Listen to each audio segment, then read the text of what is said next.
நம்ம ஊர்லேயும் வீடுகளில் பூச்சிகள் வளர்க்குறது உண்டு. ஒருத்தர் வந்தார், எனக்கு 3000 கரப்பாம்பூச்சி அவசரமாக தேவைப்படுது, எங்கே கிடைக்கும்னு கேட்டார். கரப்பாம்பூச்சியா, அது என்னத்துக்குன்னு கேட்டோம். அது வேறு ஒன்றும் இல்லை, நான் குடியிருக்கிற வாடகை வீட்டை காலி பண்ண போகிறேன். வீட்டு சொந்தக்காரர் என்ன சொல்கிறாருன்னா, இந்த வீட்டுக்கு நான் குடி வந்தப்போ எப்படி இருந்ததோ அதே நிலைமையில் விட்டுட்டு போகணும்னு வீட்டுக்காரர் சொல்லியிருக்கிறார், அதனால தான் கேட்டேன் அப்படின்னார். ஒரு தந்தை தன்னோட பிள்ளைய ரொம்ப தைரியசாலியாக வளர்க்கணும்னு ஆசைப்பட்டார்.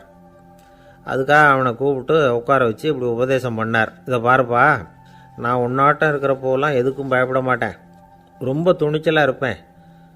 ஒரு நாள் ஒரு அப்பாவி எலிய ஒரு பூனை துரத்திட்டு ஓடிச்சு. நான் உடனே என்ன செஞ்சேன் தெரியுமா? அந்த பூனையை பிடிச்சேன், அது வாலில் ஒரு பட்டாசு சரத்தை கட்டினேன், கொளுத்தி விட்டேன், படபடன்னு வெடிக்க ஆரம்பிச்சுட்டுது. அது துள்ளிக்கிட்டு அங்கேயும் இங்கேயும் ஓடி இருக்கு பாரு ஓட்டம், ரொம்ப தமாஷு அப்படின்னார் அப்பா. இப்படி சொல்லிவிட்டு பையனை பார்த்து, இதை கேட்குறதுக்கு உனக்கும் துணிச்சல் வருதா, நான் என்னுடைய செயலை நீ கேட்குறப்போ உனக்கு துணிச்சல் வருதா அப்படின்னு கேட்டார். வருதுன்னா பையன். எப்படின்னா அப்படிங்கிற விவரத்தையும் சொன்னான் அவன். அதாவது, எலியை விரட்டினத்துக்காக பூனை வாலில் பட்டாசு கொளுத்துனீங்க நீங்கள், பூனையை விரட்டினத்துக்காக உங்கள் கழுத்தில் பட்டாசு சரத்தை மாட்டினா என்னென்னு தோணுது எனக்கு அப்படின்னு நான் பையன். பையனோட துணிச்சல் அப்பாவே நடுங்க வச்சுட்டுது. அது சரி, ஒரு அப்பா பிள்ளைக்கு இப்படியா உபதேசம் பண்ணுறது? எல்லாருக்கிட்டையும் அன்பாக பழகிறது எப்படி அப்படின்னு சொல்லி கொடுக்கணும். பிஞ்சு உள்ளங்களில் நஞ்சை தூவலாமா? ஒரு நாள் விநாயகர் ஒரு பூனையோடு விளையாடிக்கிட்டு இருந்தாராம். அப்படி ஆசையாக விளையாடிக்கிட்டு இருந்தப்போ அவரோட கை நகம் தவறுதெல்லாம் பூனையோட முகத்தில் பட்டுட்டு தான். அது ஒரு சின்ன கீறலை உண்டாகி விட்டுது. அப்பா அவர் அதை ஒரு பெருசாக நினைக்கல. கொஞ்ச நேரத்துக்கு அப்புறம் விநாயகர் வீட்டுக்கு வந்தார். அவங்க அம்மா பார்வதி தேவியை பார்த்தார். பார்வதி தேவி கன்னத்தில் விரலால் கீறினது மாதிரி ஒரு அடையாளம் இருந்தது. விநாயகருக்கு அதிர்ச்சி, ஆச்சரியம். நம்ம அம்மா இந்த உலகத்துக்கே தாயார், அப்பேற்பட்ட அவங்க முகத்திலேயே கீறலை உண்டாக்கக்கூடியவங்க யாராக இருக்க முடியும் அப்படின்னு யோசனை பண்ணார். தாயே, உன்னுடைய கன்னத்தில் இந்த வடு எப்படிம்மா ஏற்பட்டதுன்னு கேட்டார். குழந்தாய், இது நீ செஞ்ச காரியம்தான்ப்பா, உன்னுடைய கை நகம் கீறினதுனால ஏற்பட்ட வடு தான் இது அப்படின்னாங்க அவங்க. விநாயகர் திடுக்கிட்டு போட்டார். எப்படிம்மா அது? நான் எந்த காலத்துலேயும் ஒன்று அப்படி கீறினதாக எனக்கு நினைவு இல்லையே அப்படின்னார். இன்னைக்கு காலையில் ஒரு பூனையை கீறினதை நீ மறந்துட்டியா அப்படின்னாங்க அந்த அம்மா. விநாயகர் திகைச்சு போய் நின்னார். பார்வதி தேவி சொன்னாங்க, இதை பார்ப்பா, இந்த உலகத்தில் இருக்கக்கூடிய எல்லா உயிர்கள்லேயும் நான் இருக்கிறேன், நான் தான் இந்த உலகமாக ஆகியிருக்கிறேன். ஆகையினால நீ யாரை துன்புறுத்தினாலும் அது உண்மையிலேயே என்ன துன்புறுத்தினதாக தான் வந்து முடியும் அப்படின்னாங்க. விநாயகர் மனசுக்குள்ளே ஒரு வெளிச்சம் ஏற்பட்டு தான். அதுக்கப்புறம் அவர் யாரையுமே கல்யாணம் பண்ணிக்காததுக்கு அதுதான் காரணமாக. இந்த உலகத்தில் எல்லாரையும், இங்கே இருக்கிற எல்லாத்தையும் தாயின் வடிவமாக அவர் பார்க்க ஆரம்பிச்சிட்டாராம். குருதேவர் ராமகிருஷ்ணர் இந்த கதையை எடுத்து சொல்லியிருக்கிறார். நபிகள் நாயகம் ஒரு தடவை ஒரு நாற்காலியில் உட்காந்து என்னமோ யோசனை பண்ணிகிட்டு இருந்திருக்கிறார். அப்போ அவரோட உடையில் ஒரு கீழ்ப்பகுதி தரையில் படிஞ்சு கிடந்திருக்குது. அங்கே விளையாடிக்கிட்டு இருந்த ஒரு பூனை அது மேலே வந்து படுத்து தூங்கி போச்சு. தொழுகை செய்ய வேண்டிய நேரம் வந்துட்டது. நபிகள் நாயகம் எழுந்திருக்க பார்த்தார். அப்போ தான் பூனை தன்னோட உடை மேலே படுத்து தூங்கிட்டு இருக்கிறது கண்ணில் படுது. பூனையோட தூக்கத்தை கலைக்க விரும்பல அவர். தன்னுடைய சகோதரியை கூப்பிட்டார், ஒரு கத்திரிக்கோல் எடுத்துகிட்டு வர சொன்னார். பூனை படுத்திருந்த உடைப்பகுதி மட்டும் இருக்குல்ல, அதை மட்டும் அதோட கத்திரிச்சு விட்டுட்டு அதுக்கப்புறம் அவர் எழுந்திரிச்சு தொழுகைக்கு போனாராம். அதாவது, பிற உயிர்கள்கிட்ட எப்படி அன்பு காட்டணுங்கிறத பெரியவங்க எவ்வளவோ விதத்தில் நமக்கு எடுத்து காட்டியிருக்கிறாங்க. இருந்தாலும் எத்தனை பேர் மனசில் அதெல்லாம் உரைச்சிருக்குது? நாமளும் நம்ம ட்ரெஸ்ஸு மேலே ஒரு பூனை படுத்திருந்தா ஒரு கத்திரிக்கோலை தான் தேடுவோம், எடுத்துக்கிட்டு வர சொல்லுவோம். துணியை வெட்டுறதுக்கு பதிலாக இல்லை அதோட வாழை வெட்டினா என்ன அப்படின்னு தோணும். ஒரு ஆள் ரொம்ப பிரியமாக ஒரு பூனையை ஆற்றுல குளிப்பாட்டிகிட்டு இருந்தானா. எப்படி? அந்த பூனையை ஆற்று தண்ணியில் அமுக்கி அமுக்கி குளிப்பாட்டிகிட்டு இருக்கிறான். அந்த வழியாக போன பெரியவர் ஒருத்தர் இதை பார்த்தார். இதை பார்ப்பா, பூனையை அது மாதிரி ஆற்று தண்ணியில் அமுக்கி குளிப்பாட்டாத, மூச்சு திணறி செத்து போடும் அப்படின்னு அட்வைஸ் பண்ணார். நீ போய் அவன் வேலையை பார்த்துக்கிட்டு, எனக்கு எல்லாம் தெரியும்னா இவன். சரின்னு அவர் போயிட்டார். கொஞ்ச நேரம் கழித்து அவரே அந்த வழியாக திரும்பி வந்துக்கிட்டு இருந்தார். ஆற்றுல பூனையை குளிப்பாட்டிக்கிட்டு இருந்தவன் அழுதுகிட்டு உட்காந்துருக்கிறான். பக்கத்தில் அந்த பூனை செத்து கிடக்குது. இதை பார்த்தார் பெரியவர். நான் தான் அப்போவே சொன்னேனே அந்த பூனையை ஆற்றுல நினைக்காதேன்னு, அதை கேட்டிருந்தா அப்படி ஆயிருக்குமா அப்படின்னார். அந்த ஆள் கோபமாக இவரை முறைச்சி பார்த்தான். அட போய்யா, இந்த பூனை ஆற்றுல குளித்ததுனால ஒன்றும் செத்து போகல, குளித்ததுக்கு அப்புறம் அதோட உடம்பு ஈரமாக இருக்குதுன்னு அதை புழிஞ்சேன், அதனால தான் இப்படி ஆயிட்டுது அப்படின்னு நானாம். உலகத்தில் எது எதுக்கும் ஆராய்ச்சி கூடங்கள் இருக்குதுல்ல, அது மாதிரி தூக்கத்தை பற்றி ஆராய்ச்சி பண்ணுறதுக்கு ஒரு ஆராய்ச்சி கூடம் இருக்குது. அப்படி ஆராய்ச்சி பண்ணணும்னா அதுக்கு மூழ்கிக்கிட்டு இருக்கணும்ல, அதனால தான் அந்த ஆராய்ச்சி கூடம் இங்கே இல்லை. அமெரிக்காவில் பாஸ்டன் பல்கலைக்கழக மருத்துவமனையில் அது இருக்குது. அங்கே தூக்கத்தை பற்றி பலவிதமான ஆராய்ச்சிகள் பண்ணிகிட்டு இருக்கிறாங்க. அந்த ஆராய்ச்சி கூடத்தில் இயக்குனராக இருக்கிற ஒரு நிபுணர், அவர் என்ன சொல்கிறார் தெரியுமா? உங்களுக்கு தூக்கம் வரலையா, நீங்கள் நல்லா தூங்கிறதுக்கு தாராளமாக சில யோசனைகளை என்னால் சொல்ல முடியும் அப்படிங்கிறார். யோசனை தானே, காசா பணமாக கேட்டு வச்சுக்கலாமே. உணவு, மனநிலை, தூங்கும் இடத்தோட சூழ்நிலை, படுக்கைக்கு செல்கிறப்போ உள்ள பழக்க வழக்கங்கள், இது காரணமாக ஒருத்தருக்கு தூக்கம் வராமல் போகலாம். தூக்கம் வராததுக்கு இதுதான் காரணம்னா அதையெல்லாம் சுலபமாக கட்டுப்படுத்தலாங்கிறார் அவர். தூக்கத்தை வரவழைக்கக்கூடிய ஒரு நல்ல மருந்து உடற்பயிற்சி. ஆனால் ஒன்று, படுக்க போகிற நேரத்தில் இது மாதிரி உடற்பயிற்சிகள் எல்லாம் செய்யக்கூடாது. கொஞ்சம் முன்னாடி பகல்லையே இந்த பயிற்சிகளை செய்கிறது நல்லது. தூக்கம் வராமல் அவதிப்படுறவங்க பிற்பகல் நேரங்களில் காஃபி, டீ இது மாதிரி பானங்களை சாப்பிடக்கூடாது. மது அருந்துறது கூட தூக்கத்தை பாதிக்கும். வெது வெதுப்பான நீரில் குளிக்கிறது, தியானத்தில் ஈடுபடுறது, ஓய்வாக இருக்கிறது, படுக்கிறது, அதாவது படுக்கிறதுக்கு முன்னாடி ஒரு குவளை பால் சாப்பிட்றது, இதெல்லாம் தூக்கத்தை வரவழைக்கிறது ரொம்ப உதவியாக இருக்கும். இன்னொரு விஷயம் என்னென்னா, தூங்கி ஆகணுமேங்கிற கவலை வேண்டியதில்லை. அப்படி நினச்சி கவலைப்படுறதை விட்டுடணும். தூக்கம் வரலையா, உடனே படுக்கையை விட்டு எழுந்திருக்க வேண்டியது.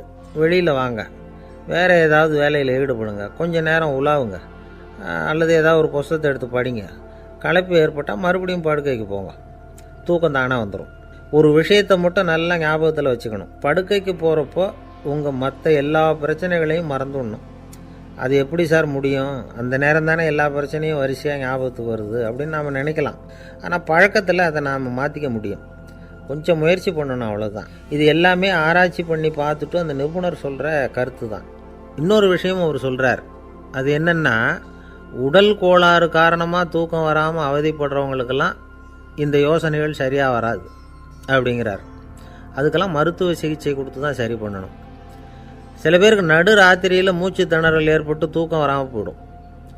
ஊரெல்லாம் தூங்குறப்போ தான் மட்டும் தூங்காமல் மூழ்கிட்டு இருக்கிறது, ஊரெல்லாம் மூழ்கிட்டு இருக்கிறப்போ தான் மட்டும் தூங்குறது, இது மாதிரி கோளாறுகளால் சில பேர் பாதிக்கப்படலாம்.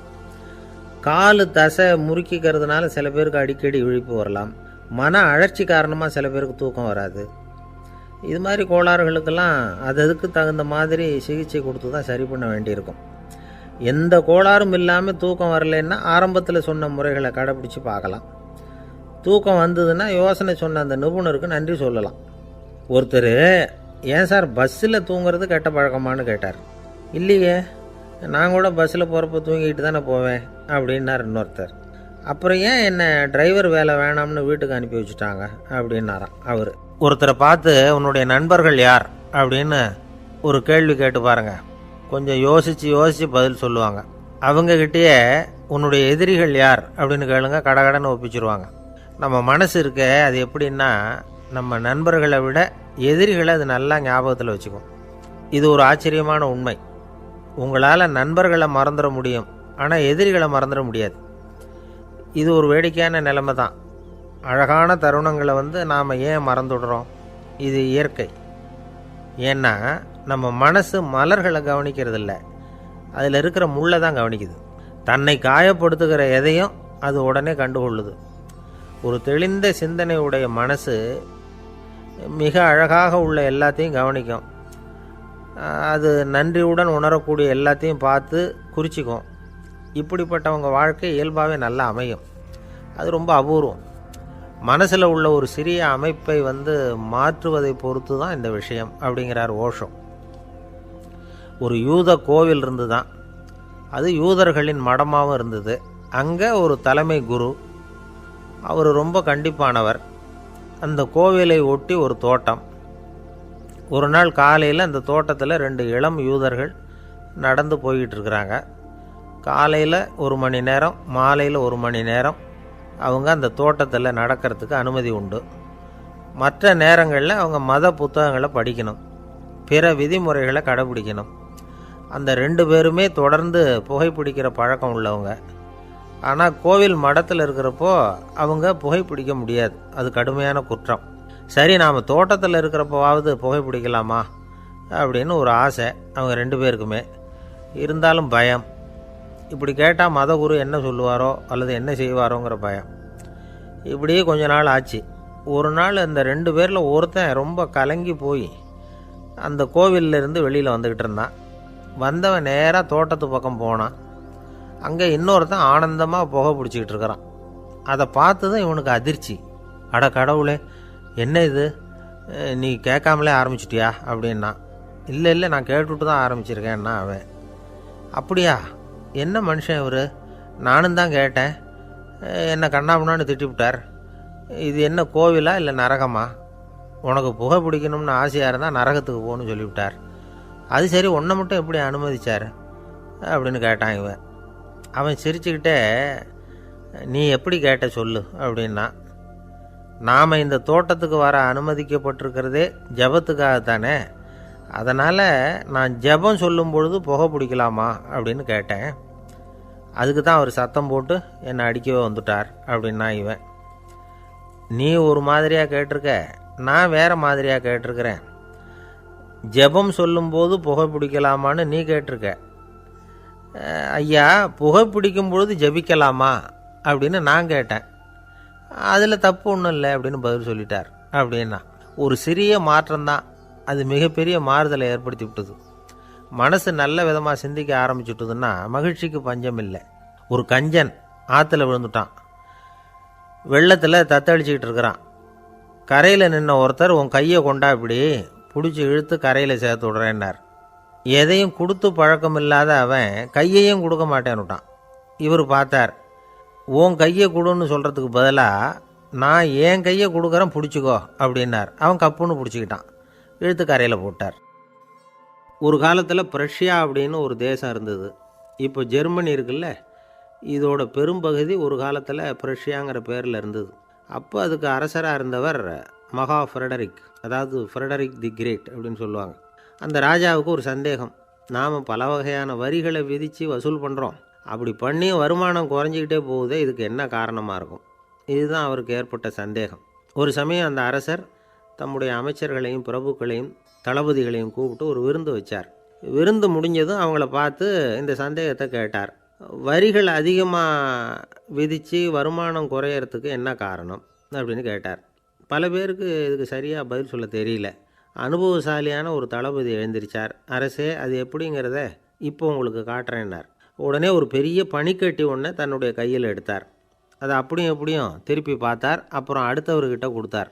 அவரும் அதை அப்படியும் இப்படியும் திருப்பி பார்த்துட்டு அடுத்தபடியாக இருந்தவர்கிட்ட கொடுத்தார். இப்படியே இதை ஒவ்வொருத்தராக பார்த்துட்டு ஒவ்வொரு கையாக மாறி கடைசியில் மன்னர் கைக்கு போய் சேர்ந்தது. மன்னர் கைக்கு அந்த பனிக்கட்டி போய் சேர்ந்தப்போ அது கொஞ்சம் கொஞ்சமாக உருகி ஒரு பட்டாணி கடலை சைஸுக்கு ஆகிட்டுது. மன்னர் யோசனை பண்ணார். வரி அதிகமாக போட்டாலும் வந்து சேர்றது குறைவாக இருக்கிறதுக்கு என்ன காரணம் அப்படிங்கிறது அவருக்கு புரிஞ்சு போச்சு. காலம்தான் மாறிக்கிட்டு இருக்கே தவிர இந்த கையூட்டு வாங்குகிற பழக்கம் மாறினதாக தெரியல. இன்னொரு ராஜா இருந்தார். அவர் தன்னுடைய ராஜாங்கத்தில் லஞ்ச ஊழலே சுத்தமாக இருக்கக்கூடாது அப்படின்னு நினச்சார். அவர்கிட்ட பல்வேறு துறைகளுக்கும் பொறுப்பாக இருந்த பல பேரும் ரொம்ப சுத்தமாகவும் நேர்மையாகவும் இருந்தாங்க. ஒரே ஒருத்தர் மட்டும் எல்லார்கிட்டையும் லஞ்சம் வாங்கிட்டே இருந்தார். அவரை வேறு வேறு துறைகளுக்கு மாற்றி பார்த்தாரு. அந்த ராஜா என்னென்னமோ பண்ணி பார்க்குறாரு. எந்த வேலையை கொடுத்தாலும் அதுலேயும் லஞ்சம் வாங்கிறதுக்கு ஒரு வழியை உண்டு பண்ணிக்குவார் அந்த ஆள். ராஜாவுக்கு இது ஒரு பெரிய தலைவலியாக போட்டுது. இவர் என்ன பண்ணுறது, இவருக்கு என்ன வேலையை கொடுக்கறது, கொஞ்சம் கூட லஞ்சம் வாங்கிறதுக்கு சான்ஸே இல்லாத ஒரு வேலையை கொடுக்கணும் அப்படின்னு திட்டம் போட்டார். ஒரு நாள் அவருக்கு அந்த உத்தரவும் போட்டுட்டார். அதாவது அவருக்கு என்ன வேலைன்னா, கடற்கரையில் தான் அவருக்கு ஆஃபீஸ். அங்கேயே இருந்துக்க வேண்டியது. தினமும் எத்தனை கடல் அலை கரையில் வந்து மோதுது அப்படிங்கிறத கணக்கெடுத்து ராஜாவுக்கு தெரிவிக்க வேண்டியது. இதுதான் அவருக்கு வேலை. பேசாமல் அலையை எண்ணிட்டு உட்காந்துருக்கிட்டோம், அப்போவாவது அவர் லஞ்சம் வாங்குகிற சந்தர்ப்பம் இல்லாமல் போயிடும் அவருக்கு அப்படின்னு நினச்சார் ராஜா. இந்த ஆள் கடற்கரைக்கு போய் டியூட்டியில் ஜாயின் பண்ணிக்கிட்டார். ஒரே மாதத்தில் அங்கே சொந்தமாக ஒரு பிரம்மாண்டமான மாளிகை கட்டிவிட்டார். ராஜாவுக்கு இது பெரிய ஆச்சரியமாக போச்சு. அலையை என்ற வேலையில் அந்த ஆள் எப்படி பணம் சம்பாதிச்சார் அப்படின்னு விசாரித்து பார்த்தார் அக்கம் பக்கத்தில். அந்த ஆள் என்ன பண்ணியிருக்கிறாருன்னா, கடற்கரையில் போய் பொறுப்பை ஏற்றுக்கிட்ட உடனே அங்கே இருந்த மீனவர்கள்கிட்ட எல்லாம் இந்த கரையில் வந்து ஒரு நாளில் வந்து மோதுகிற அலைகள் எத்தனை அப்படின்னு கேட்டிருக்காரு. அது எப்படிங்க தெரியும்னு இருக்காங்க அவங்க. தினமும் அந்த எண்ணிக்கை தெரியணும். நம்ம ராஜாவுக்கு தினமும் அறிக்கை அனுப்பணும், டெய்லி ரிப்போர்ட்டு. தவறுனா நீங்கள் இந்த கடலில் போய் மீன் பிடிக்கிறதுக்கு ராஜாவோட அனுமதி கிடைக்காது அப்படின்ட்டுருக்காரு. உடனே மீனவர்கள்லாம் பயந்து போட்டாங்க. கடலுக்கு போகிறதுக்கு அனுமதி இல்லைன்னா பட்டினி கிடக்கிறது மாதிரி ஆகிடுமே. மெதுவாக அந்த ஆளுகிட்ட போனாங்க, காதோட காதாக சொன்னாங்க, ஐயா எங்களால் வந்து கடல் அலையை வந்து எண்ண முடியாது.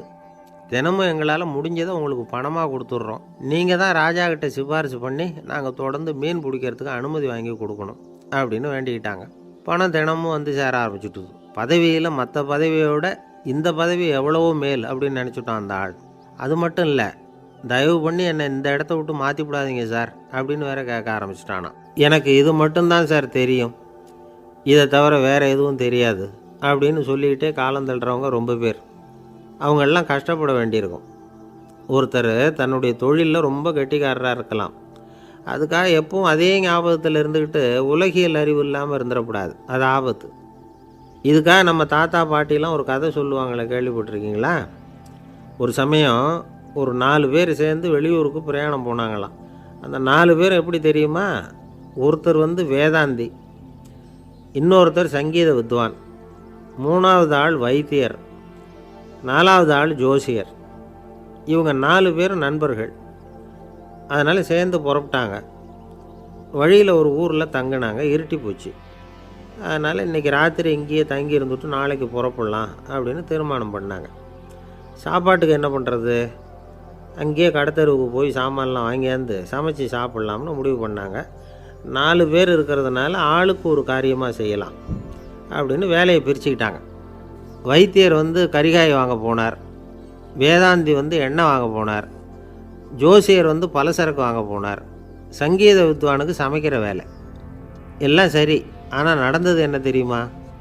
கடைத்தெருவுக்கு காய்கறி வாங்க போனார்ல வைத்தியர், அங்கே போய் மார்க்கெட்டில் பார்த்தார். ஒவ்வொரு கறிகாயாக எடுத்து பார்த்தார். இது பித்தம், உடம்புக்கு ஒத்துக்காது, இது வாயு, உடம்புக்கு ஒத்துக்காது அப்படின்னு ஒவ்வொன்றா தள்ளினார். கடைசியில் ஒன்றுமே தேரல, வெறுங்கையோடு திரும்பி வந்துக்கிட்டு இருக்கிறார். எண்ணெய் வாங்க போனார் வேதாந்தி, அவர் ஒரு தொன்னையில் எண்ணெயை வாங்கினார். பேசாமல் அதை எடுத்துகிட்டு வர வேண்டியது தானே, முடியல. அவருடைய வேதாந்த மூளை சிந்திக்க ஆரம்பிச்சுட்டுது.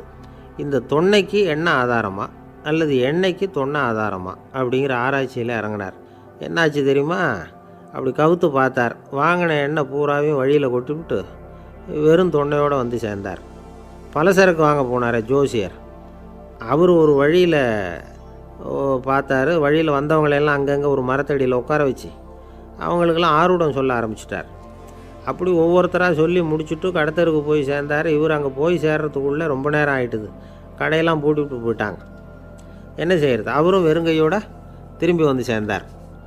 சரி, இவங்க கதை தான் இப்படி ஆச்சு. அங்கே சமைக்கிறதுக்காக உட்காந்துருந்தார் சங்கீத வித்வான், அவர் கதை என்னாச்சு தெரியுமா? அங்கே அவர் அடுப்பை பற்ற வச்சு ஒலையை கொதிக்க வச்சார். அதாவது ஒரு பானையில் தண்ணியை ஊற்றி அடுப்பில் வச்சார். அது கொதிக்க ஆரம்பிச்சிது. தண்ணி கொதிக்கிற சத்தம் இருக்குதுல்ல, அது இவருக்கு தாளம் போடுறது மாதிரி இருந்தது. ஒரே குஷி, பாட ஆரம்பிச்சிட்டார். பாடிக்கிட்டே உற்சாகமாக கையில் இருந்த கரண்டியால் அந்த பானையில் தட்டினார், தாளம் போடுறதா நினச்சிக்கிட்டு. அவ்வளவுதான், பானை பட்டுன்னு உடஞ்சி போச்சு. தலையில் கையை வச்சுக்கிட்டு அவரும் உட்காந்துட்டார். எந்த தொழில் தெரிஞ்சாலும் சரி, அதை புத்திசாலித்தனமாக பயன்படுத்த தெரியலன்னா ஆபத்து தான். அதுக்காக தான் இந்த கதை. ஒரு பஸ்ஸு டிரைவர் ரொம்ப கெட்டிக்காரர். பஸ்ஸை ரொம்ப திறமையாக ஆபத்து இல்லாமல் ஓட்டினதுக்காக பரிசுலாம் வாங்கினவர். அவரே ஒரு படகு ஓட்டுறதுக்காக அழைச்சிட்டு போயிருக்கிறாங்க, மோட்டார் படகு. அதையும் ரொம்ப திறமையாக தான் ஓட்டிகிட்டு போயிருக்கிறாரு. நடுக்கடலில் போனதும் படகு நின்று போச்சு. மோட்டாரில் ஏதோ கோளாறு. என்ன செய்யலாம் அப்படின்னு அந்த டிரைவரை கேட்டிருக்கிறாங்க படகுல இருந்தவங்கெல்லாம். அப்போ அவர் சொன்னாராம், கவலைப்படாதீங்க, ஒன்றும் பிரச்சனை இல்லை, எல்லோரும் கொஞ்சம் கீழே இறங்கி பின்னாடி தள்ளுங்க, மோட்டார் ஸ்டார்ட் ஆகிடும் அப்படின்னாராம். ஒரு ஊரில் ஒரு இளைஞன் இருந்தான். ஒரு நாள் அவன் ஒரு குருவை தேடிக்கிட்டு புறப்பட்டான். ஊரை விட்டு வெளியில் போனான். போகிற வழியில் ஒரு காடு. அந்த காட்டில் ஒரு மரத்தடியில் ஒரு பெரியவர் உட்காந்துருக்கிறார். அமைதியாக மௌனமாக அவர் அமர்ந்திருக்கிறார். இந்த பெரியவரை விசாரிக்கலாம், குருவை தேடி கண்டுபிடிக்கிறதுக்கு இவர் ஏதாவது ஒரு வழி சொல்லி கொடுப்பார் அப்படின்னு நினச்சிக்கிட்டு அவரை நெருங்கினான். ஐயா, எனக்கு ஒரு குரு தேவை, எங்கே கிடைப்பார்? அவரை எப்படி அடையாளம் கண்டுபிடிக்கிறது? அதை பற்றி ஏதாவது விவரம் சொன்னீங்கன்னா நான் கண்டுபிடிச்சிக்குவேன் அப்படின்ட்டுருக்கான். பெரியவர் நிமிர்ந்து பார்த்தார். தம்பி, அது ரொம்ப சுலபம். அவர் வயசானவராக இருப்பார், என்னை விட சுமார் 30 வயசு அதிகமாக இருக்கும். அவர் ஒரு மரத்தடியில் தான் உட்காந்துருப்பார் அப்படின்ட்டுருக்கான். சரிங்க பெரியவரே, அது என்ன மாதிரியான மரம், எப்படி இருக்கும் அப்படின்னு கேட்டிருக்கான். பெரியவர் அந்த விவரங்களையும் சொல்லியிருக்கிறாரு. அது மட்டும் இல்லை, சந்திக்கிற நாள், நேரம், வினாடி முதற்கொண்டு எல்லா விவரங்களையும் துல்லியமாக சொன்னாராம். இவ்வளவு விவரங்களை இவரால் எப்படி சொல்ல முடியுது அப்படின்னு இவனுக்கு ஆச்சரியம். இருந்தாலும் அந்த பெரியவர் கடைசியாக ஒரு விவரம் சொன்னார். அது என்ன தெரியுமா, எப்படியும் நீ அவரை சந்திக்கிறதுக்கு ஒரு 30 வருஷம் ஆகும் அப்படின்னு சொல்லிவிட்டாராம். ரொம்ப நன்றிங்க பெரியவரே அப்படின்னு சொல்லிவிட்டு அந்த இளைஞன் புறப்பட்டுருக்கான். இப்போ அவனுக்கு குரு பற்றின விவரம் எல்லாம் கிடச்சிட்டுது, சந்திக்கிற நேரமும் தெரிஞ்சுட்டுது. ஆனால் 30 வருஷம் அவரை தேடி அலைய வேண்டியிருக்குமே. அவன் தேட ஆரம்பித்தான். காடு மலை எல்லாம் சுற்றி அலைஞ்சான். பல வருஷங்கள் தேடினான், அழுத்து போயிட்டான். கடைசியில் அவனுக்கும் வயசாகிட்டுது. கடைசியில் தன்னுடைய சொந்த ஊருக்கே திரும்பி போய்கிட்டு இருந்தான். அங்கே ஒரு மரத்தடியில் அவன் தேடிக்கிட்டு இருந்த குருநாதர் கிடைச்சார். யார் அவருன்னா, 30 வருஷத்துக்கு முன்னாடி வழி சொல்லி கொடுத்தாருல அதே பெரியவர். அவருக்கு இப்போ 30 வயசு அதிகமாக இருந்தது. அதே மரம். அன்னைக்கு பெரியவர் சொன்ன அடையாளம் இப்போ பொருத்தமாக இருந்தது. இப்போ அந்த பெரியவர் சொன்னார், சரியாக வந்து சேர்ந்துட்டேன், வா, உனக்காக தான் நான் இவ்வளவு காலமும் காத்துக்கிட்டு இருந்தேன் அப்படின்னாரான். என்ன சொல்கிறீங்கன்றிருக்கான். 30 வருஷத்துக்கு முன்னாடி என்கிட்ட வந்தியே, அப்போவே என் காலம் வந்து முடிஞ்சு போயிருந்தது. அப்போவே என்ன உனக்கு அடையாளம் தெரியல, அதனால் இவ்வளவு காலம் உனக்காக காத்துட்ருக்கும்படி ஆகிட்டுது அப்படின்னாரான். ஐயா, அப்போவே நீங்கள் சொல்லியிருக்கலாமே, இதுதான் 30 வருஷம் கழித்து நீ சந்திக்க போகிற இடம், நான் தான் உன்னுடைய குரு அப்படின்னு சொல்லியிருக்கலாமே அப்படின்ட்டுருக்கான். அந்த பெரியவர் சிரிச்சுக்கிட்டே இதுக்கு பதில் சொன்னாராம். நான் எவ்வளவோ விவரமாக தான் சொன்னேன், நீ சரியாக புரிஞ்சிக்கல. காரணம், அப்போது நீ போதுமான அளவுக்கு பக்குவம் பெற்றிருக்கவில்லை. அதனால் புரியும் சக்தி இல்லாமல் போயிட்டுதப்போ 30 ஆண்டு காலம் நீ அலைஞ்சி தெரிஞ்சிருக்கிற. அது காரணமாக இப்போ உனக்கு அந்த பக்குவம் வந்துட்டுது. அதனால தான் அடையாளம் காண முடிஞ்சுது, நானே உன்னுடைய குரு அப்படின்னாராம். இதிலேருந்து என்ன தெரியுதுன்னா, ஆன்மீகத்தில் மாணவனாக சேர்றதுக்கு கூட ஒரு பக்குவத்தன்மை தேவைப்படுது. ஒரு பெரிய ஞானி, அவர்கிட்ட ஒரு சீடனாக இருக்க ஒருத்தன் வந்தான், எதிரில் நின்னான். ஞானி அவனை வெகு நேரம் உற்று பார்த்தார். அப்புறம் சொன்னார், சீடனாக இருக்கிறது ரொம்ப சிரமம்னார். நான் தயாராக இருக்கிறேன்னா. அது இன்னமும் சிரமமாச்சே, இங்கே வந்து குருவாக இருக்கிறது மட்டுமே சுலபம் அப்படின்னாராம். அப்படின்னா நான் குருவாகவே ஆகிடுறேன் அப்படின்னானா. இது போலவே இந்த காலத்தில் கதை ஒன்று உண்டு. ஒரு பள்ளிக்கூடத்தில் வகுப்பு ஆசிரியர் மாணவனை திட்டிக்கிட்டு இருந்தார். டேய், நீ 100க்கு 10 மார்க்கு தான் வாங்கிக்கிட்டு இருக்க. இவ்வளவு மோசமாக நீ படித்தா கடைசியில் மாடு மேய்க்கிறது கூட லாய்க்கு இல்லாதவனா ஆகிடுவேன். அதுக்கப்புறம் என்ன செய்ய போகிறேன் அப்படின்னாராம். பையன் தலையை சொரிஞ்சிக்கிட்டே சொன்னானா, சார் அப்படின்னா ஒன்று செய்கிறேன் அப்படின்னானா. இவர் கேட்டிருக்கார், என்ன செய்ய போகிறேன்னு. வேறு என்ன சார், உங்களை மாதிரி ஒரு ஆசிரியர் ஆகிடுறேன் அப்படின்னானா. இமயமலை அடிவாரத்தில் ஒரு மடம். அங்கே ஒரு சன்னியாசி இருந்தார். அவர்கிட்ட ஒருத்தர் வந்தார். சுவாமி, ஆசையை உதற நினைக்கிறேன், முடியல, ஒட்டிக்கிட்டே வருது அப்படின்னாராம். இப்படி உட்கார, ஒரு கதை சொல்கிறேன் அப்படின்னு சொல்லி அவர் சொல்ல ஆரம்பித்தாராம். அவர் சொன்ன கதை என்னென்னா, ஒரு ஊரில் ஒரு ஆள் இருந்தான். அவன் பேர் குப்புசாமி. அவங்ககிட்ட எப்பவும் ஒரு பழைய தொப்பி இருக்கும், விடவே மாட்டான். அதனால் அவனை எல்லோரும் தொப்பி சாமி அப்படின்னு தான் கூப்பிடுறது வழக்கம். ஒரு புது தொப்பி வாங்கிக்கப்படாதாப்பா அப்படின்னு நண்பர்கள்லாம் சொல்லி பார்த்தாங்க. பணத்துக்கு எங்கே போவேன் அப்படின்னு விட்டானான். பணம் வச்சுருக்கான், செலவு பண்ண மனசு வரல, மகா கஞ்சன். பழைய பாட்டில்கள்லாம் வாங்கி விற்றுக்கிட்டு இருந்தான். அப்படி ஒரு தடவை பழைய கண்ணாடி சாமான்களை ஏலத்தில் எடுத்தப்போ அதில் ஒரு அருமையான சென்ட்டு பாட்டில் கிடச்சிது. உடனே ஒரு ஐடியா பண்ணான். அந்த சென்ட்டை வந்து சின்ன சின்ன பாட்டில்களில் அடைச்சி ஜன்னல் ஓரமாக அடுக்கி வச்சுட்டான். அதை விற்றா நிறைய பணம் கிடைக்குமே. அதனால் இதுக்கு இடையில் ஒரு நாள் அவன் வந்து அப்படியே உட்காந்துருந்தான். அந்த நேரம் நண்பன் வந்தான். ஏண்டா, உன் பழைய தொப்பியை மாற்றப்படாதா, ஊரில் எல்லோரும் கேலி பேசுகிறாங்களே ஒன்று தொப்பி சாமின்னு அப்படின்னு சொல்லி கேட்டிருக்கான். இந்த சென்ட்டு பாட்டில் விற்றதும் பணம் வரும், அதுக்கப்புறம் பார்க்கலாம் அப்படின்னு நானா. இவன் சரி வா, நீச்சல் குளத்துக்கு போயிட்டு வருவோம் அப்படின்னு கூப்பிட்ருக்கான் நண்பன். 2 பேரும் போனாங்க. அதே நேரம் அந்த ஊர் நீதிபதியும் அங்கே குளிக்க வந்தாராம். அவர்கிட்ட இருந்தது விலை வசந்த ஒரு புது தொப்பி. அதை அங்கே இருந்த ஸ்டாண்டில் மாட்டிவிட்டு குளிக்க போனார். இதுக்கிடையில் குப்புசாமி குளிச்சுட்டு வந்தான். அவனுடைய பழைய தொப்பியை காணலை. அந்த புது தொப்பியை பார்த்தா இது நண்பனுடைய வேலை தான் அப்படிங்கிறதாக புரிஞ்சுக்கிட்டு அதை எடுத்து மாட்டிகிட்டு வந்துட்டான். நீதிபதி குளிச்சுட்டு வந்து பார்க்குறாரு, தொப்பியை காணும். போலீஸில் புகார் கொடுத்தார். அவங்க வந்து தேடினாங்க. ஒரு மூலையில் பழைய தொப்பி கிடச்சிது. அடடா, இது நம்ம குப்புசாமியோட தொப்பி இல்லையா அப்படின்னு நானா ஒருத்தன். உடனே அவன் வீட்டுக்கு தேடிட்டு போயிருக்காங்க. அங்கே போய் பார்த்தா புது தொப்பி அங்கே இருக்குது. உடனே அவனுக்கு 1000 ரூபா அபராதம் போட்டாங்களாம். அவன் பணத்தை கட்டிவிட்டு ரொம்ப எரிச்சலோடு வீட்டுக்கு வந்தான். பழைய தொப்பி கண்ணில் பட்டுது. மறுபடியும் உன்னால் தானே எனக்கு 1000 ரூபா நஷ்டம் அப்படின்னு சொல்லி அதை எடுத்துக்கிட்டு அப்படி போயிருக்கான். அந்த ஊர் குளத்தில் வீசி எரிஞ்சிட்டு வந்துட்டான். அது மீன் பிடிக்கிற ஒருத்தன் கையில் சிக்கிச்சு. அவன் வர்ற வழியில் அதை எடுத்து வேகமாக வீசி எறிஞ்சான். அது நேராக குப்புசாமி வீட்டு ஜன்னல் வழியாக உள்ளே வந்து இந்த சென்ட்டு பாட்டில்கள் மேலே விழுந்து எல்லாம் உடஞ்சி நொறுங்கி போச்சு. குப்புசாமி பார்த்தான். தோட்டத்தில் ஆழமாக ஒரு குழியை வெட்டினான். அந்த தொப்பியை போட்டான், மூடிவிட்டான். இதை அடுத்த வீட்டுக்காரன் பார்த்தான். ஏதோ புதையல் தான் வச்சுருக்கான் போல இருக்குன்னு நினச்சான். போலீஸில் போய் புகார் கொடுத்துட்டான். மறுபடியும் போலீஸ் குழியை தோண்டினாங்க. பழைய தொப்பி மறுபடியும் வெளியில் வந்தது. எல்லோரும் சிரிக்கிறாங்க. அன்னைக்கு ராத்திரியே அந்த தொப்பியை எடுத்துக்கிட்டு நேராக புறப்பட்டான். ஒரு கல்லில் அதை சேர்த்து கட்டி குடிநீர் தொட்டி இருக்கும்ல, அதில் போட்டுட்டு வந்துட்டான். இனிமேல் என்ன பண்ணும் பார்ப்போன்னு. ஒரு நாள் திடீர்னு குழாயெல்லாம் அடைப்பட்டு போச்சு. மாநகராட்சி அலுவலர்கள் வந்து என்னன்னு பார்த்தா அந்த பழைய தொப்பி குழாயை அடைச்சிக்கிட்டு இருக்குது. இது குப்புசாமியோட தொப்பிங்கிறது தான் எல்லாருக்கும் தெரியுமே. உடனே குடிநீரை வந்து பாழாக்கணத்துக்காக குப்புசாமிக்கு கோர்ட்டு 2500 ரூபா அபராதம் போட்டுவிட்டுது. அதையும் கட்டிவிட்டு வெளில வந்தான். கடைசியாக முடிவு பண்ணான். ஒரு நெருப்பு குச்சியை கிழிச்சான். தொப்பியை கொளுத்தினான். எரிஞ்சுது. எடுத்து வெளில எரிஞ்சான். கொஞ்ச நேரத்தில் தீ அணைப்பு படம் வந்துட்டுது. ஆமாம், இவன் எடுத்து எரிஞ்சது வெளியில் விழுந்து வீட்டு கூரையே பற்றிக்கிட்டு எரிய ஆரம்பிச்சுட்டுது. அவனோட பணத்தாசையும் அதோடு சேர்ந்து எரிஞ்சு போச்சான். இப்படி ஒரு கதை. இந்த கதையை சொல்லி முடித்தார் அந்த இமயமலை அடிவாரத்தில் இருந்த சன்னியாசி. இப்போ அந்த குப்புசாமி எங்கே இருக்கிறான்னு கேட்டார் எதிரில் இருந்தவர். இதோ உன் எதிரிலே இருக்கிறான், நான் தான் அந்த குப்புசாமி அப்படின்னாரான் அந்த சன்னியாசி. அந்த குப்புசாமிகிட்ட இருந்தது மாதிரி ஒரு பழைய தொப்பி நம்ம ஒவ்வொருத்தர்கிட்டையும் உண்டு. அதை எப்படி தொலைக்கிறதுன்னு தெரியாமல் தடுமாறிக்கிட்டு இருக்கிறோம். அது என்ன தொப்பிங்கிறீங்களா? அதுதான் நம்மை சூழ்ந்திருக்கிற மாயை அப்படிங்கிறார் சுவாமி சின்மயானந்தர். மெய்ஞானம் கிடைக்கிறப்போ மாயை வந்து எரிஞ்சு போகும் அப்படிங்கிறது அவருடைய கருத்து. நம்மால் ஒருத்தர் வேகமாக ஓடி வந்தார். காலில் மாட்டியிருந்த பழைய செருப்பு ரெண்டையும் ஆவேசமாக தூக்கி ஒரு கிணத்துல போட்டுட்டு வெறுங்காலோடு நடந்து வந்துக்கிட்டு இருக்கிறார். ஏன் அப்படி பண்ணீங்க அப்படின்னு கேட்டோம். அந்த செருப்புக்கு சொந்தக்காரன் வந்து பின்னாடி வந்துக்கிட்டு இருக்கிறான், அதனால் அப்படி பண்ணேன் அப்படிங்கிறார் இவர். காசியில் இருக்கிற கடவுள் காசி விஸ்வநாதர், அங்கே இருக்கிற தேவி காசி விசாலாட்சி. இவங்க 2 பேரும் ஒரு நாள் பேசிக்கிட்டு இருந்தப்போ கடவுள் சொன்னார், இந்த மனிதர்களை நாம் ரொம்பவும் நம்பிக்கையோடு தான் படைச்சிருக்கிறோம். இருந்தாலும் அவங்களுக்கு தான் நம்பிக்கை இல்லை, எதுலேயும் ஒரு உண்மையான நம்பிக்கை இல்லாமல் வாழ்ந்துக்கிட்டு இருக்கிறாங்க அப்படின்னார். என்ன அப்படி சொல்கிறீங்க? அதோ பாருங்கள், எவ்வளவு பேர் காசியை தேடிட்டு வந்து கங்கையில் குளிச்சுக்கிட்டு இருக்கிறாங்க. அவங்களெலாம் நம்பிக்கை இல்லைன்னா இவ்வளவு தூரம் தேடிட்டு வந்து இங்கே குளிப்பாங்களா அப்படின்னு நாங்கள் தேவி. சரி, அதை சோதித்து பார்க்கலாம் அப்படின்னு 2 பேரும் முடிவு பண்ணிக்கிட்டாங்க. உடனே ஒரு திட்டம் போட்டாங்க.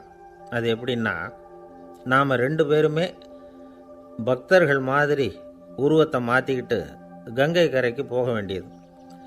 நான் வந்து கங்கையில் இறங்கி குளிக்கிறேன். கொஞ்ச நேரத்தில் சுழலில் மாட்டிக்கிட்டது மாதிரி நடிக்கிறேன்.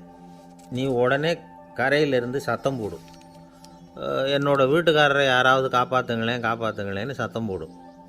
அதோடு இன்னொன்று சொல்லு, யாராவது ஒரு புண்ணிய ஆத்மா அவர்கிட்ட போய் அவருடைய முடியை பிடிச்சி இழுக்கணும்.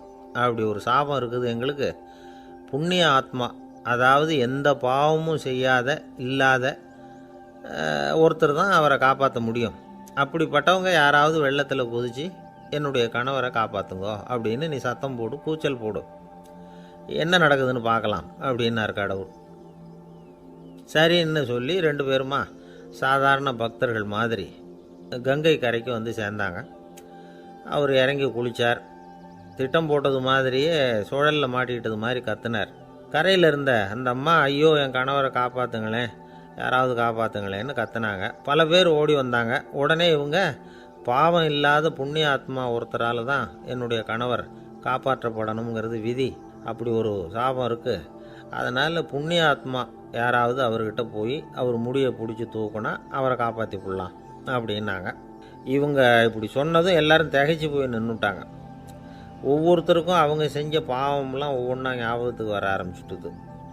சரி, இதுக்கு நாம் லாயக்கு இல்லை அப்படின்னு சொல்லி ஒதுங்கி போக ஆரம்பிச்சிட்டாங்க எல்லாம். இந்த சமயத்தில் யாரோ ஒருத்தர் வேகமாக ஓடி வந்தார். ஆற்றுல குதிச்சார். அவர்கிட்ட போனார், முடியை பிடிச்சார், தூக்குனார், அவரை காப்பாற்றி கரைக்கு கொண்டுட்டு வந்துட்டார். அப்படி காப்பாற்றின அந்த ஆளை இவங்க 2 பேரும் தனியாக கூப்பிட்டுக்கிட்டு ஒரு மண்டபத்துக்கு வந்துட்டாங்க. வந்து விசாரிக்கிறாங்க. நீ யாரப்பா அப்படின்னு கேட்குறாங்க. ஏதும் தெரியாத மாதிரி.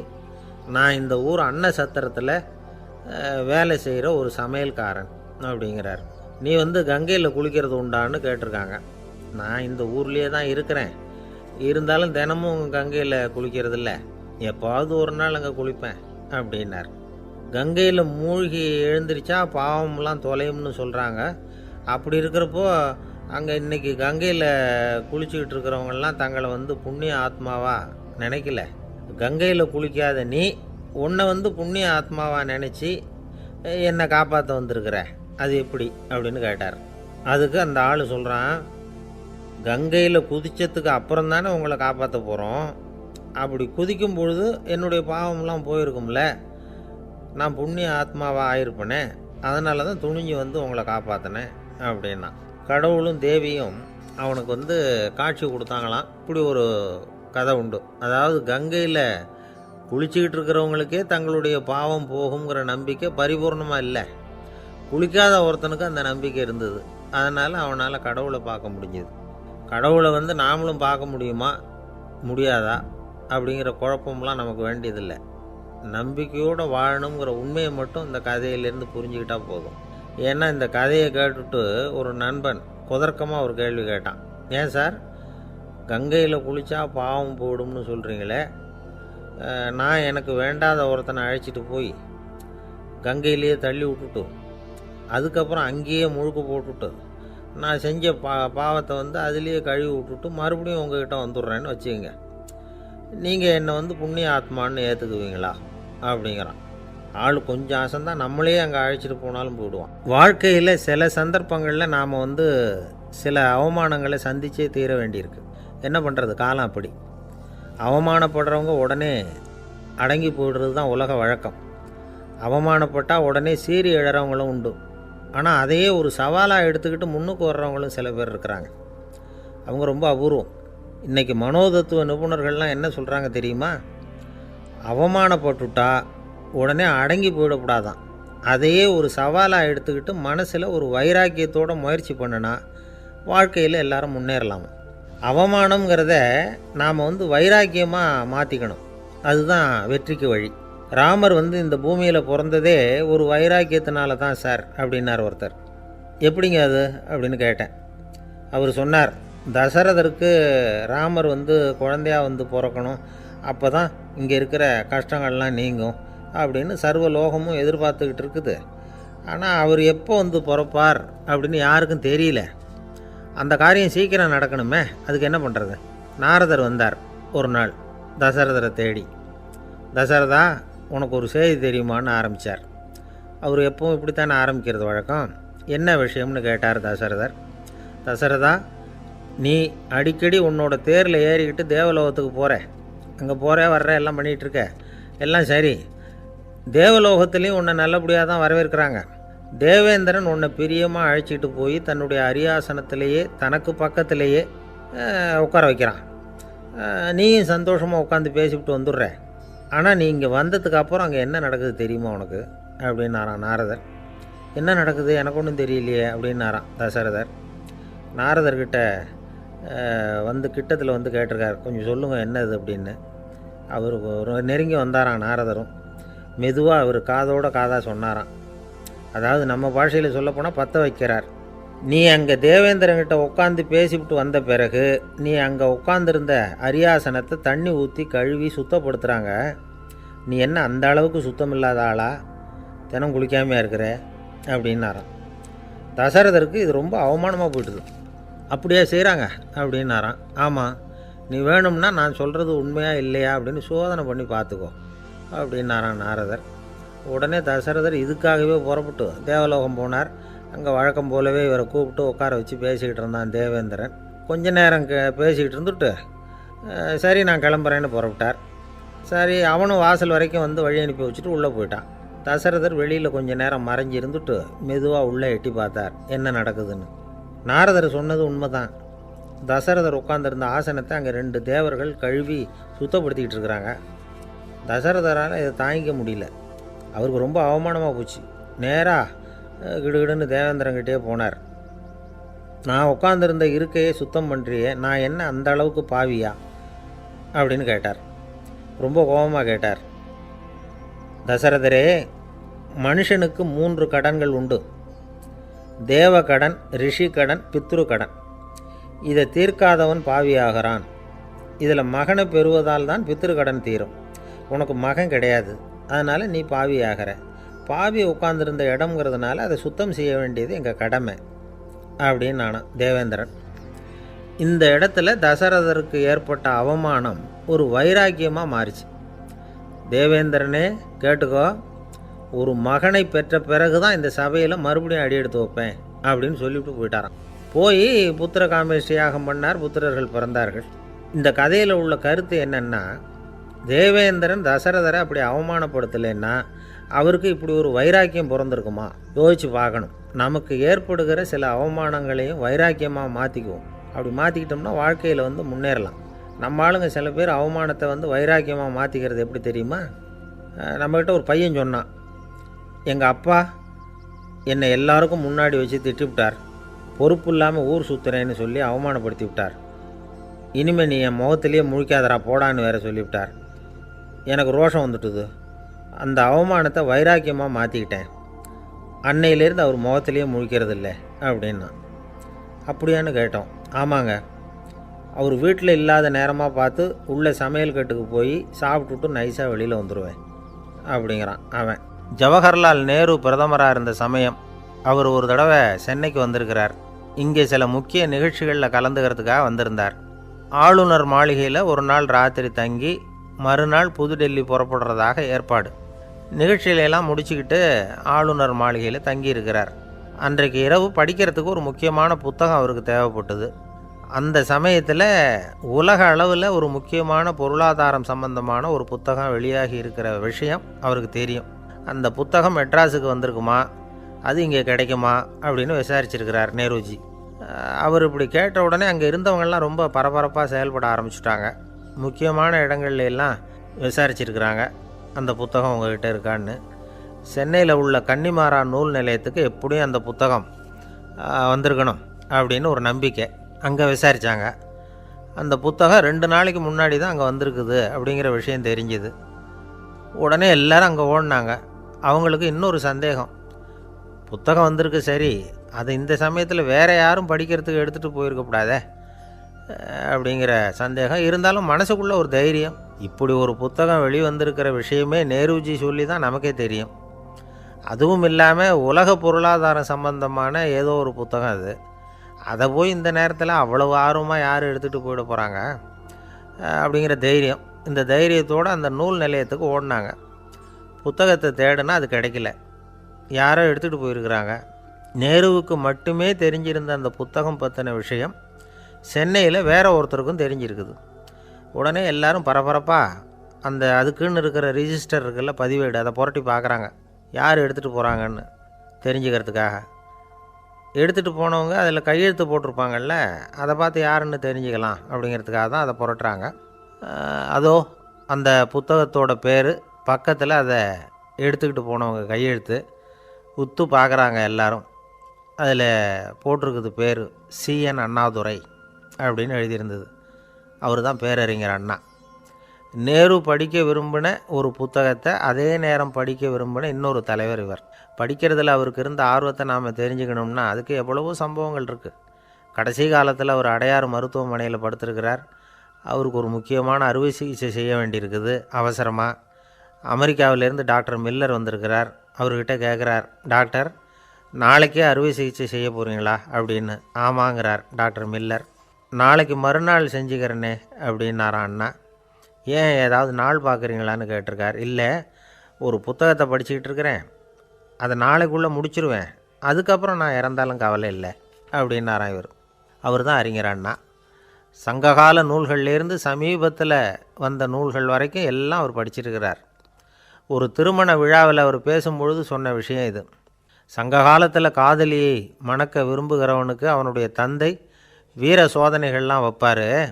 போய் புலிப்பல் கொண்டுக்கிட்டு வா, அப்போ தான் என் பொண்ணை கொடுப்பேன் அப்படின்னு சொல்லுவார்.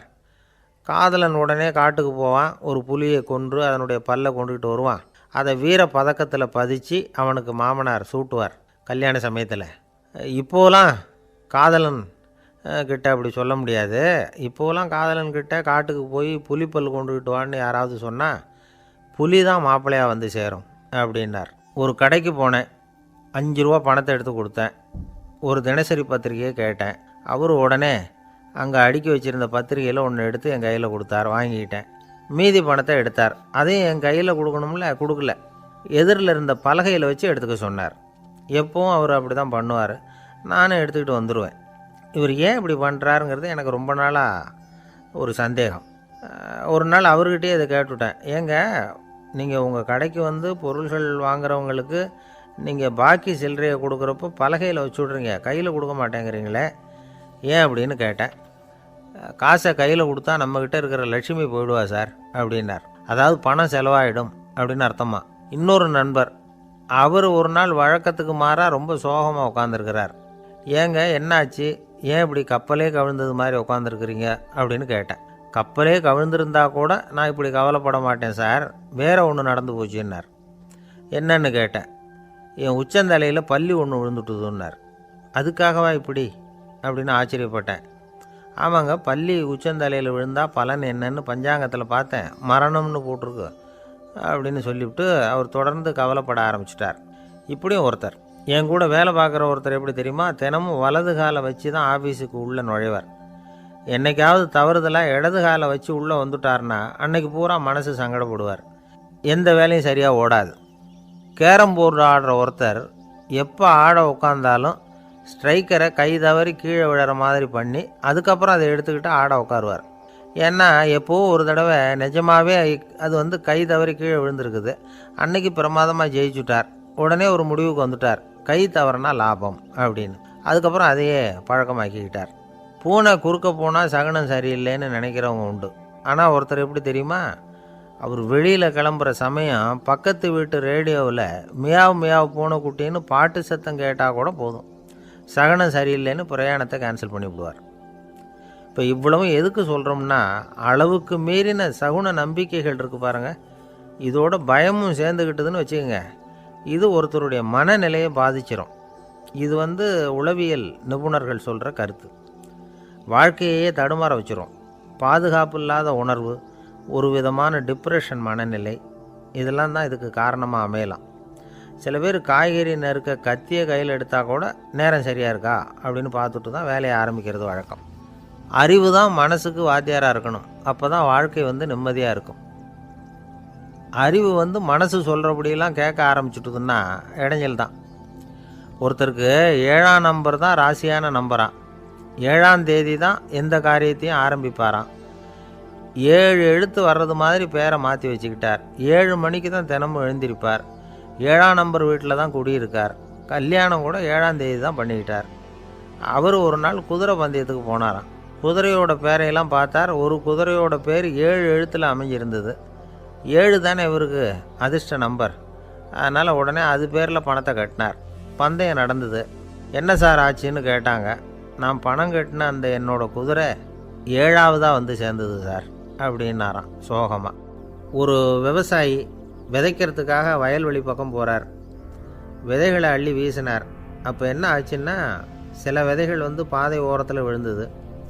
சில விதைகள் முள் செடிகள் மண்டி இருந்த புதருக்கு இடையில் விழுந்தது. சில விதைகள் நல்ல நிலத்தில் விழுந்தது. பாதை ஓரத்தில் விழுந்த விதை என்ன ஆச்சுன்னா, அதெல்லாம் பறவைகள் கண்ணில் போட்டுவிட்டுது. உடனே வந்து உட்காந்து கொத்தி தின்னுட்டு போட்டுது. அதிகமாக மண் இல்லாத பாறை பகுதியில் விழுந்த விதையெல்லாம் லேசாக வேர் விட்டு முளைக்க ஆரம்பிச்சிது. அதுக்கப்புறம் வேர் கீழேயும் ஆழமாக போக முடியல, மேலேயும் சூரிய வெப்பம் அதிகம் தாங்க முடியல, எல்லாம் காஞ்சி கருகி போட்டுது. புதர் பகுதியில் சில விதைகள் விழுந்தது இல்லையா, முள் செடிகள் காடாக மண்டி போயிருந்தது. அதனால் முளைச்சி வர்ற செடிக்கு நெருக்கடி அதிகமாக போட்டுது. சரியாக வளர முடியல, விளைச்சலும் சரியாக இல்லை. நல்ல நிலத்தில் விழுந்த விதைகள் மட்டும் நல்லா முளைச்சிது, நல்லா வளர்ந்தது, விளைச்சலும் பிரமாதமாக இருந்தது.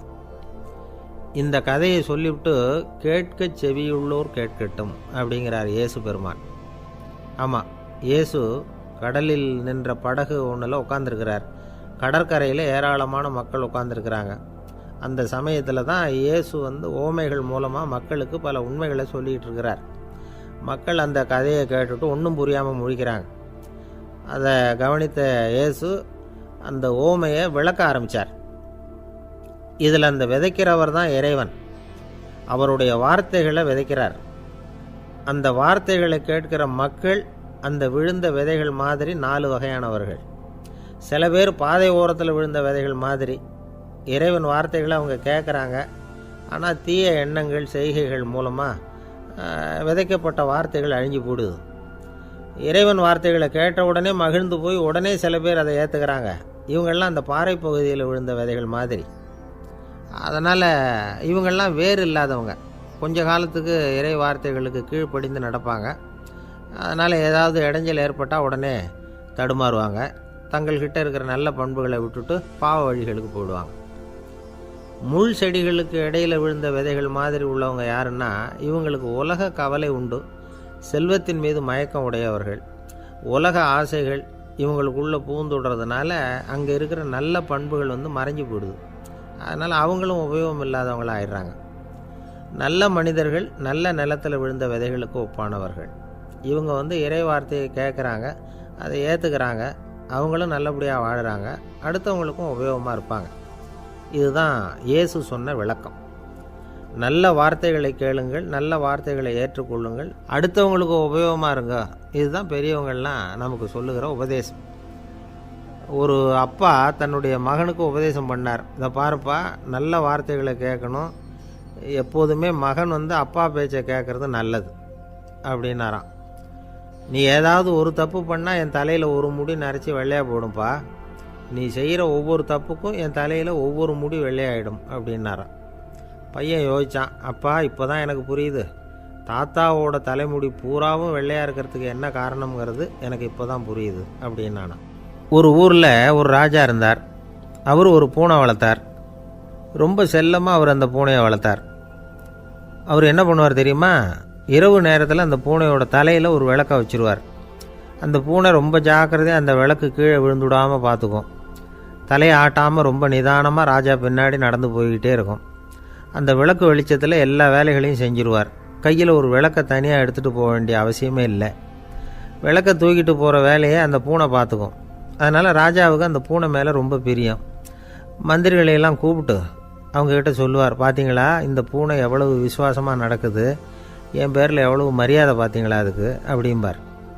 இதை கேட்டுவிட்டு அங்கேருந்த அமைச்சர்களில் ஒருத்தர் சொன்னார், மன்னா நீங்கள் சொல்கிறது சரிதான், இருந்தாலும் இந்த பூனையோட விசுவாசத்தை நாம் கொஞ்சம் சோதித்து பார்க்க வேண்டியிருக்கு அப்படின்னாராம். சரி, உங்கள் ஆசையை ஏன் கெடுக்கணும், நல்லா சோதித்து பாருங்கள் அப்படின்னு சொல்லிவிட்டார் ராஜா. உடனே அந்த அமைச்சர் என்ன பண்ணார் தெரியுமா? எங்கேயோ புறப்பட்டு போனார். ஒரு 5-6 எலிகளை பிடிச்சிக்கிட்டு வந்தார். அரண்மனையில் ராஜா ஏதோ வேலை பார்த்துக்கிட்டு இருக்கிறாரு. பக்கத்தில் அந்த பூனை ரொம்ப பணிவாக நின்றுக்கிட்டு இருக்குது. அது தலையில் விளக்கு எரிஞ்சிக்கிட்டு இருக்கு.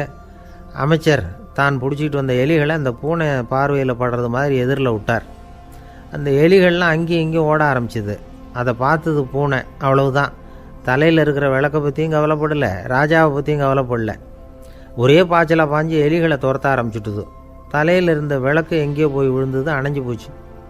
இருட்டில் ராஜா தடுமாற ஆரம்பிச்சுட்டார். இந்த சமயத்தில் அந்த அமைச்சர் மறுபடியும் விளக்கை ஏற்றினார். வெளிச்சம் வந்தது. அதுக்கப்புறம் அந்த அமைச்சர் பேசினார், அரசே, பூனையோட விசுவாசத்தை பார்த்தீங்களா?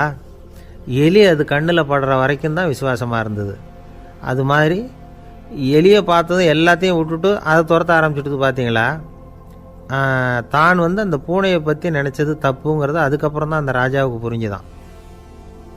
சரி, இப்போ எதுக்கு இந்த கதையெல்லாம் அப்படிங்கிறீங்களா?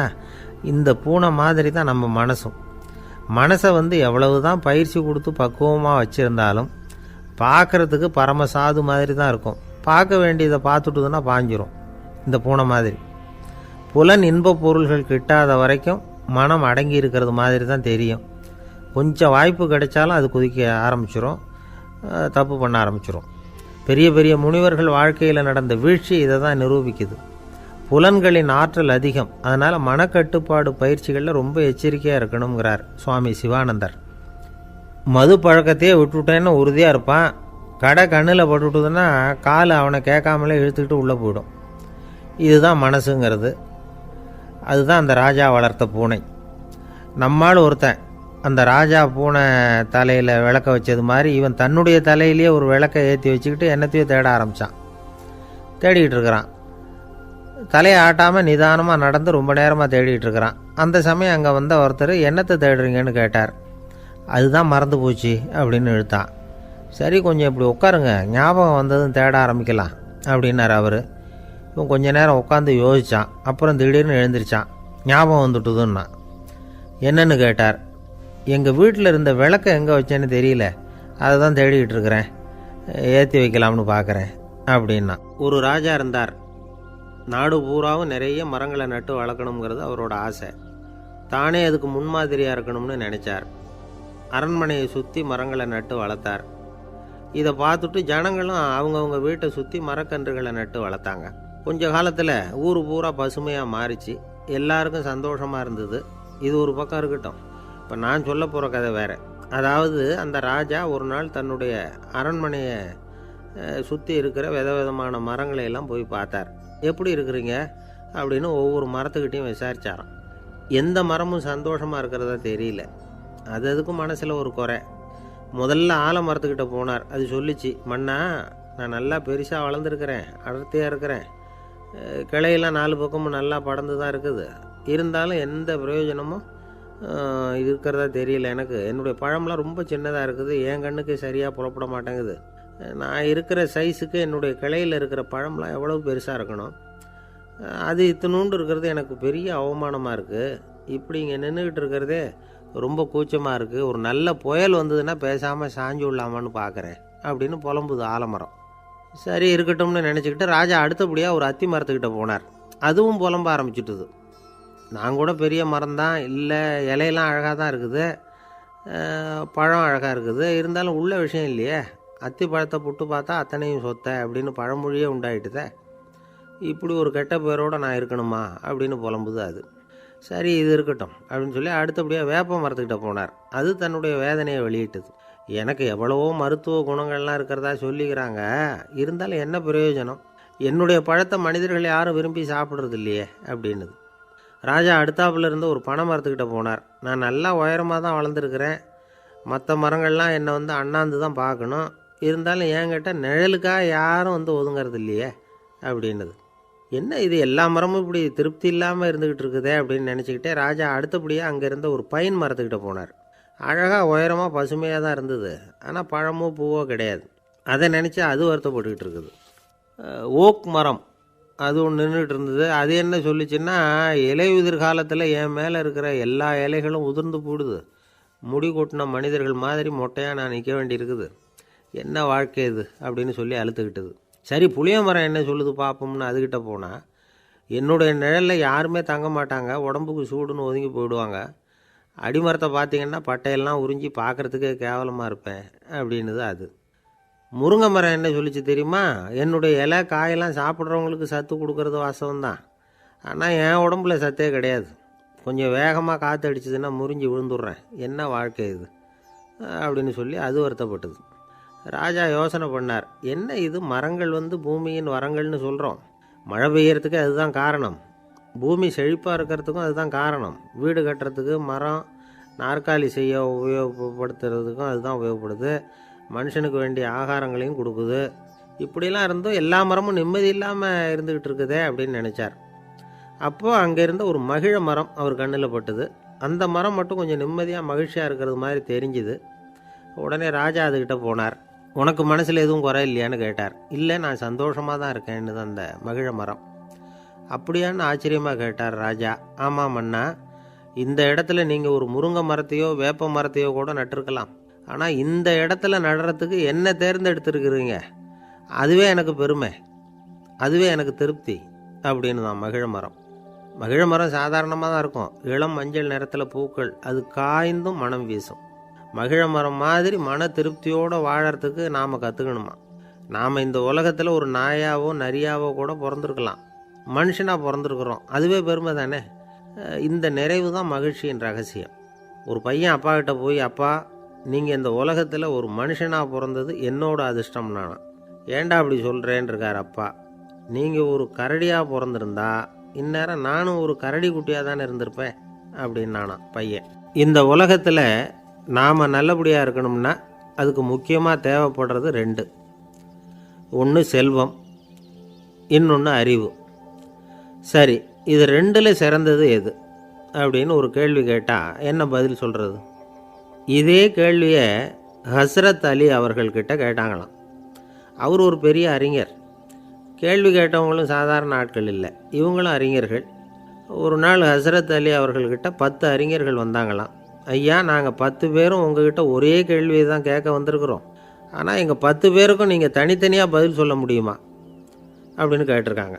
அதாவது அவங்க ஒரே கேள்விக்கு இவர்கிட்ட இருந்து 10 விதமான பதில் எதிர்பார்க்குறாங்க. சரி கேளுங்க, என்ன கேள்வி அப்படின்னார் அவர். அப்போ தான் அவங்க கேட்டாங்களாம், செல்வம் அறிவு இது ரெண்டில் சிறந்தது எது? இதுதான் கேள்வி. ஹஸ்ரத் அலி என்ன பண்ணார் தெரியுமா? அவங்கள ஒவ்வொருத்தராக கூப்பிட்டார். ஒவ்வொரு விதமான பதிலை சொல்லி அனுப்புனார். முதல்ல ஒருத்தரை கூப்பிட்டார், சொன்னார், அறிவுங்கிறது தீர்க்கதரிசிகள், ஞானிகள், மகான்கள் இவங்களோட பரம்பரை சொத்து.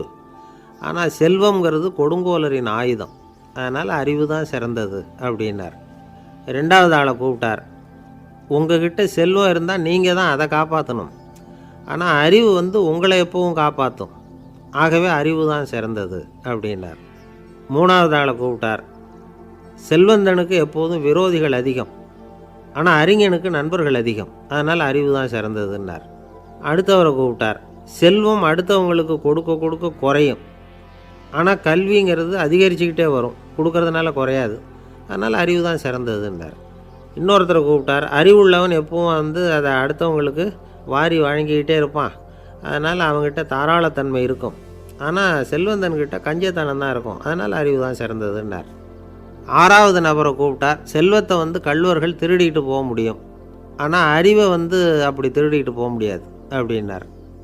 ஏழாவது நபரை கூப்பிட்டார். செல்வம் கால ஓட்டத்தில் அழிஞ்சிரும், ஆனால் அறிவை கால ஓட்டம் ஒன்றும் பண்ண முடியாது. ஆகவே அறிவே சிறந்ததுன்னார்.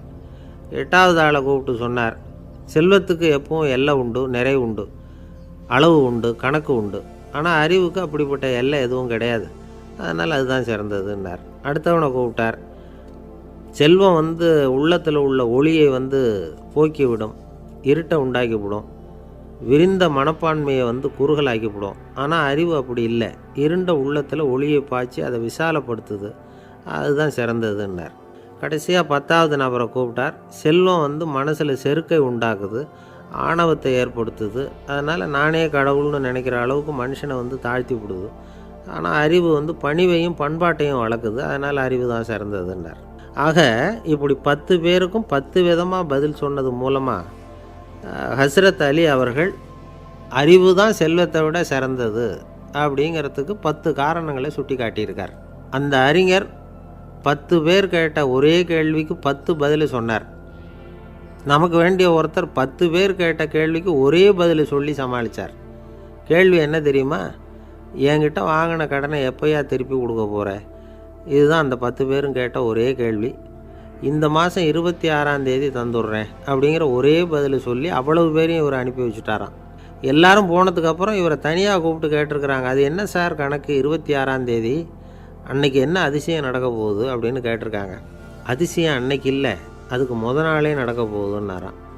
விவரமாக சொல்லுங்கன்னு இருக்காங்க. வேறு ஒன்றும் இல்லைங்க, 26ஆம் தேதி தானே எல்லாரையும் வர சொல்லியிருக்கிறேன், அதுக்கு நாளே நான் புறப்பட்டு தலைமறைவாயிட போகிறேன் அப்படின்னாராம் ரொம்ப பெருமையாக. துருக்மேனியாவில் அஷ்காபாத் அப்படின்னு ஒரு நகரத்தில் ஒரு புவியியல் விஞ்ஞானி இருந்தார். அவர் ஒரு நாய்க்குட்டி வளர்த்தார். ஒரு நாள் முன்னிரவு நேரம் ஒரு மேஜைக்கு முன்னாடி உட்காந்து அந்த விஞ்ஞானி ஏதோ கணக்கு போட்டுக்கிட்டு இருக்கிறார். அவருக்கு ஒரு சின்ன பெண் குழந்தை, அது தொட்டிலில் தூங்கிட்டு இருக்குது. அந்த நாய்க்குட்டியும் ஒரு மூலையில் படுத்து அது பாட்டுக்கு தூங்கிட்டு இருந்தது. ஒரே அமைதி. அந்த நேரத்தில் திடீர்னு அந்த நாய்க்குட்டி துள்ளி எழுந்திரிச்சிது. நேராக குழந்தைகிட்ட ஓடிச்சு. அந்த குழந்தைய அது போட்டிருந்த ட்ரெஸ்ஸோடு சேர்த்து கவ்வி தூக்குச்சு. தூக்கிக்கிட்டு வாசல் பக்கம் ஓடிச்சு. நாய்க்குட்டி குழந்தைய கவ்வி தூக்க முடியுமாங்கிற சந்தேகம் உங்களுக்கு இல்லையா? நீங்கள் நம்மூர் நாய்க்குட்டியவே பார்த்து பழக்கப்பட்டிருக்கீங்க, அதனால் நம்புறதுக்கு சிரமமாக இருக்கும். அந்த ஊர்லெலாம் அது ரொம்ப ஸ்ட்ராங்காக இருக்கும், ஒரு ஏதோ கண்ணுக்குட்டி மாதிரி இருக்கும். விஞ்ஞானி அதை பார்த்துட்டார். உடனே அந்த நாய்க்கு வெறி பிடிச்சிட்டுதுன்னு முடிவு பண்ணிவிட்டு தன்னோட கை துப்பாக்கி எடுத்துக்கிட்டு ஓடி வந்தார். அவர் வெளியில் நாய்க்குட்டி எங்கே அப்படின்னு பார்த்து தேடுறார். அந்த நேரத்தில் அந்த வீடு இடிஞ்சு விழுது. காரணம் பூமி அதிர்ச்சி. இப்படி பூமி அதிர்ச்சி உண்டாக போகுதுங்கிறது அந்த நாய்க்குட்டிக்கு முன்னாடியே தெரிஞ்சு போச்சு. அதுதான் குழந்தைய தூக்கிட்டு வெளியில் ஓடி வந்திருக்குது. அது மூலமாக அந்த குடும்பத்தையே காப்பாற்றியிருக்குது அந்த நாய்க்குட்டி. இந்த சம்பவம் நடக்கிறதுக்கு 3 நாளைக்கு முன்னாடியே சில பிராணிகளுக்கு இப்படி நடக்க போகுதுங்கிறது தெரிஞ்சிருக்குதான். ஆமாம், அந்த நகரத்தில் 3 நாளைக்கு முன்னாடியே பாம்பு, பல்லி இதெல்லாம் அது தங்கியிருந்த வலையை விட்டு வெளியில் ஓடி வந்துட்டுது. அதே மாதிரி அங்கே இருந்த புறாவெல்லாம் பறந்து போயிடுச்சான். இதே மாதிரி யுகோஸ்லோவியாவில் கூட ஒரு நகரம், அங்கே ஒரு நாள் ராத்திரி ஒரு மிருக காட்சி சாலையில் திடீர்னு ஒரு பெரிய கலவரம், கூச்சல், குழப்பம். அங்கே இருந்த கழுதை, புலி, யானை, பறவை எல்லாம் கண்ணாபின்னான்னு கத்த ஆரம்பிச்சுட்டுது. நேர் யானை அதுக்குன்னு போடப்பட்டிருந்த தடுப்பையே தாண்டி குதித்து வெளியில் வந்துட்டு தான். மறுநாள் தான் எல்லாருக்கும் விஷயம் புரிஞ்சுது. அடுத்த நாள் காலையில் அங்கே பூமி எதிர்ச்சி உண்டாயிட்டுது. இப்போ பாருங்கள், அதாவது மனுஷனை போய் தீர்க்க தரிசி அது இதுன்னு சொல்லிகிட்டு இருக்கிறோம். இவனை விட அது பரவாயில்லைன்னு தோணுது. அதாவது மிருகங்கள் ஒன்று நடக்க போகுதுங்கிறத முன்னாடியே புரிஞ்சுக்குதே. சரி, இதெல்லாம் எப்படி அது முன்கூட்டி புரிஞ்சுக்குது? அதுதான் படைப்பு ரகசியம். அதை கண்டுபிடிக்கிறதுக்கு தான் மனுஷன் வந்து ஆராய்ச்சி பண்ணிகிட்டு இருக்கிறான். விஞ்ஞானிகளோட ஆராய்ச்சியெல்லாம் ஒரு பக்கம் இருக்கட்டும், வீட்டுக்குள்ளேயே சில ஆராய்ச்சி பண்ணி பாருங்களேன். இப்போ சில யோசனை சொல்லி அதை சோதனை பண்ணி பாருங்க அப்படின்னு ஒருத்தர் சொன்னாராம். அதாவது இப்போ மழை வருமா வராதா அப்படின்னு தெரிஞ்சுக்கணுமா, உடனே ஒரு பூனைக்குட்டி பின்னாடியே மெதுவாக போய் அது என்ன செய்யுதுன்னு கவனித்து பார்க்கணும். பூனைக்குட்டி தன்னோட பாதத்தினால சுகத்தில் வந்து அப்படி கீறிக்கிட்டு இருக்கும். அப்படி கீறினா கண்டிப்பாக மழை வரும். சில சமயம் பூனைக்குட்டி அப்படியே மல்லாந்து படுத்துக்கிட்டு பாதத்தை உயர தூக்கும், அப்படியும் இப்படியும் புரளும். இப்படி செஞ்சதுன்னா அன்னைக்கும் மழை இருக்காது. அதனால் முன்னாடி இருந்தது மழை வர்றதுக்கு அறிகுறி, இது மழை இல்லைங்கிறதுக்கு அறிகுறி. பறவைகள், பிராணிகள் இதுகளோட நடவடிக்கைகளை பார்த்துட்டு அதையெல்லாம் அடிப்படையாக வச்சு தான் காலநிலையை கண்டுபிடிக்கிற கருவிகளை கண்டுபிடிச்சிருக்கிறாங்க. வாத்து இருக்குல்ல, சில சமயம் தன்னோட அழகை தன்னோட இறகுகளில் அப்படியே புதைச்சிக்கும். அப்படி செஞ்சால் குளிர்காலம் வரப்போகுதுன்னு அர்த்தம். பருவநிலை குளிராக மாறப்போகுதுங்கிறதுக்கு இதுதான் அறிகுறி. சிட்டுக்குருவி இருக்குதுல்ல, அதெல்லாம் புழுதியில் விழுந்து புரளும், சிறகுகளை வந்து படபடன்னு அடிச்சுக்கும். அப்படி செஞ்சால் மழை வரப்போகுதுன்னு அர்த்தம். ஒன்று மட்டும் நாம் நல்லா தெரிஞ்சுக்கணும், இயற்கையின் சீற்றம்னு சொல்கிறோம் இல்லையா, இயற்கை ஏன் நம்ம மேலே கோவப்படுது? இயற்கையை நாம் அனுசரித்து போகிறதில்ல, அதனால் கோவப்படுது. காடுகளை அழிக்கப்படாது, விலங்குகளை கொல்லக்கூடாது, இயற்கை ஏற்படுத்தி வச்சுருக்கிற சமநிலையை கெடுக்கக்கூடாது. அதை புரிஞ்சுக்கிட்டு வாழ்ந்தோம்னா பூமியும் நடுங்காது, நாமளும் நடுங்க வேண்டிய அவசியம் இருக்காது. ஒருத்தர் இருந்தார், சாராய கடைக்கு போனாராம், நிறைய சாப்பிட்டார். அப்புறம் சொன்னார், இது ரொம்ப அற்புதமான சரக்கு போல் இருக்குது, உள்ளே போன உடனே இந்த பூமியே நடுங்கிறது மாதிரி இருக்குது எனக்கு அப்படின்னாராம். இதுக்கு கடைக்காரர் சொல்லியிருக்கார், நீங்கள் சாப்பிட்டது வெறும் பச்சை தண்ணி தாங்க, இப்போ ஏற்பட்டிருக்கிறது நிஜம் பூமி அதிர்ச்சி அப்படின்னாராம். ஒரு ஊரில் ஒரு ராஜா இருந்தார். அந்த ராஜாவுக்கு ஒரு மந்திரி. ராஜா ரொம்ப நியாயமானவர், நேர்மையானவர், கண்டிப்பானவர். தப்பு செய்கிறது யாராக இருந்தாலும் தண்டனை கொடுப்பார். வேண்டியவங்களுக்கு ஒரு நியாயம், வேண்டாதவங்களுக்கு ஒரு நியாயங்கிறதெல்லாம் அவர்கிட்ட கிடையாது. ஒரு சமயம் அரசவையில் அந்த அமைச்சரே வந்து விதிமுறைகளுக்கு புறம்பாக ஏதோ நடந்துக்கிட்டு இருக்கார். மன்னருக்கு கோபம் வந்துட்டுது. உடனே அந்த அமைச்சரை கிட்டத்தில் கூப்பிட்டு அவர் கன்னத்தில் ஓங்கி ஒரு அறை கொடுத்துட்டாராம். உடனே அந்த அமைச்சர் என்ன பண்ணார் தெரியுமா, நேராக போனார், அங்கே நின்றுக்கிட்டு இருந்த இன்னொருத்தர் கன்னத்தில் ஓங்கி அரைஞ்சார். அறை வாங்கினவர் திகைச்சு போயிட்டார். இவர் ஏன் நம்மளை வந்து அரைகிறார் அப்படின்னு யோசனை பண்ணார். மன்னரும் திகைச்சு போயிட்டார். நாம் இவர் அரைஞ்சா அதுக்காக இவர் போய் இன்னொருத்தரை அரையணுமா அப்படின்னு யோசனை பண்ணார். இவருக்கு என்ன பைத்தியமானு கூட நினைக்க ஆரம்பிச்சிட்டார். ஆனால் என்ன ஆச்சுன்னா, அப்புறம் அமைச்சர் அவர் கவனிச்சிக்கிட்டு இருந்தாரா, அவர் இன்னொருத்தரை அரைஞ்சார் இல்லையா, அந்த அறை வாங்கின ஆசாமியை பார்த்து கத்திக்கிட்டு இருந்தார். யார்? அமைச்சர். ஏன்பா என்கிட்ட அறையை வாங்கிக்கிட்டு இப்படி விவரம் இல்லாமல் நின்றுக்கிட்டு இருக்கிறிய, நான் உனக்கு கொடுத்ததை நீ வேறு யாருக்கிட்டையாவது கொடுத்துரு அப்படின்னார். உடனே அந்த ஆள் பார்த்தான், தனக்கு அடுத்தபடியாக நின்றுக்கிட்டு இருந்தவனை ஓங்கி ஒரு அறை அரைஞ்சான். அவன் கன்னத்தை தடவிட்டே யோசனை பண்ணான். இது ஏதோ புரிஞ்சுக்கிட்ட மாதிரி அடுத்தாப்பில் நின்றுக்கிட்டு இருந்தவனை அரைஞ்சான். இப்படி இந்த அறை வந்து மாறி மாறி போய்கிட்டே இருக்குது. ஊர் பூரா பிரயாணம் பண்ண ஆரம்பிச்சுட்டுது. அன்னைக்கு ராத்திரி அந்த ராஜா படுக்கிறதுக்காக போனார். அந்த நேரம் பார்த்து அவர் கன்னத்தில் பலார்னு ஒரு அறை விழுந்தது. நம்மளே அரையிறது யார் அப்படின்னு அதிர்ச்சியோட மன்னர் திரும்பி பார்க்குறாரு. அரைஞ்சது அவரோட மனைவி. என்னாச்சு உனக்குன்னு கத்துனார் ராஜா. உங்களுக்கு தெரியாதா, ஊர் பூரா ஒருத்தர் மாற்றி ஒருத்தர் மூலமாக இந்த அறை வந்து பிரயாணம் பண்ணிக்கிட்டு வருது அப்படின்னாங்க அந்த அம்மா. அப்படின்னா ஆரம்பித்த இடத்துக்கே வந்துட்டுதா அப்படின்னாராம் மன்னர். என்ன சொல்கிறீங்கன்னு கேட்டிருக்காங்க. இவர் விவரத்தை சொன்னாராம். அப்படின்னா நீங்கள் ஆரம்பித்து வச்ச இந்த விளையாட்டை நான் முடிச்சு வச்சுட்டேன் அப்படின்னாங்களாம் அந்த அம்மா. மறுநாள் காலை மறுபடியும் அரசவை கூடிச்சு அந்த அமைச்சர் மன்னரை பார்த்து கேட்டார், என்ன மகாராஜா, என்கிட்ட கொடுத்ததை திருப்பி வாங்கிட்டீங்களா அப்படின்னாராம். இப்படி நடக்கும்னு நான் எதிர்பார்க்கவே இல்லைன்னார் மன்னர்.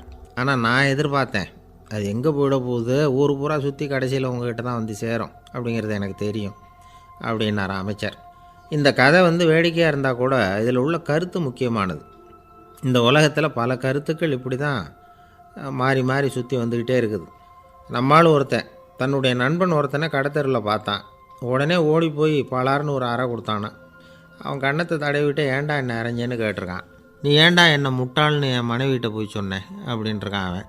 உன்னை ஒரு முட்டாள்னு சொன்னதுக்காகவா நீ என்ன அரைஞ்ச அப்படின்னு கேட்டிருக்கான் இவன். டேய், நான் அதுக்காக அறையலப்பா, அது ஒரு பெரிய ரகசியம். நான் முட்டாளுங்கிறது அந்த ரகசியத்தை நீ ஏன் எங்கள் வீட்டில் போய் சொன்னேன், அதுக்காக தான் அரைஞ்சேன் அப்படின்னு நானும் அவன். பக்தின்னு சொல்கிறோம் இல்லையா, அது 3 வகைப்படும் அப்படிங்கிறார் ஒரு பெரியவர். அது என்ன 3 வகைன்னா, தெய்வ பக்தி, அடியார்கள் பக்தி, குரு பக்தி. அடியார் பக்தியை விட தெய்வ பக்தியை விட குரு பக்தி தான் ரொம்பவும் சிறந்ததுங்கிறார் அவர். தெய்வத்துக்கிட்ட செஞ்ச பாவம் குருநாதர்கிட்ட தீர்ந்துருமா, குருநாதர்கிட்ட செஞ்ச பாவம் தெய்வத்துக்கிட்ட போனாலும் தீராதான். இப்படி பெரியவங்களாம் சொல்லி வச்சுருக்கிறாங்க. ஒரு காடு, அங்கே அயோத தௌமியர் அப்படின்னு ஒரு தபோதனர். அவர் பல மாணவர்களை ஒன்றா சேர்த்து ஒரு குருகுலம் நடத்திக்கிட்டு இருக்கிறார்.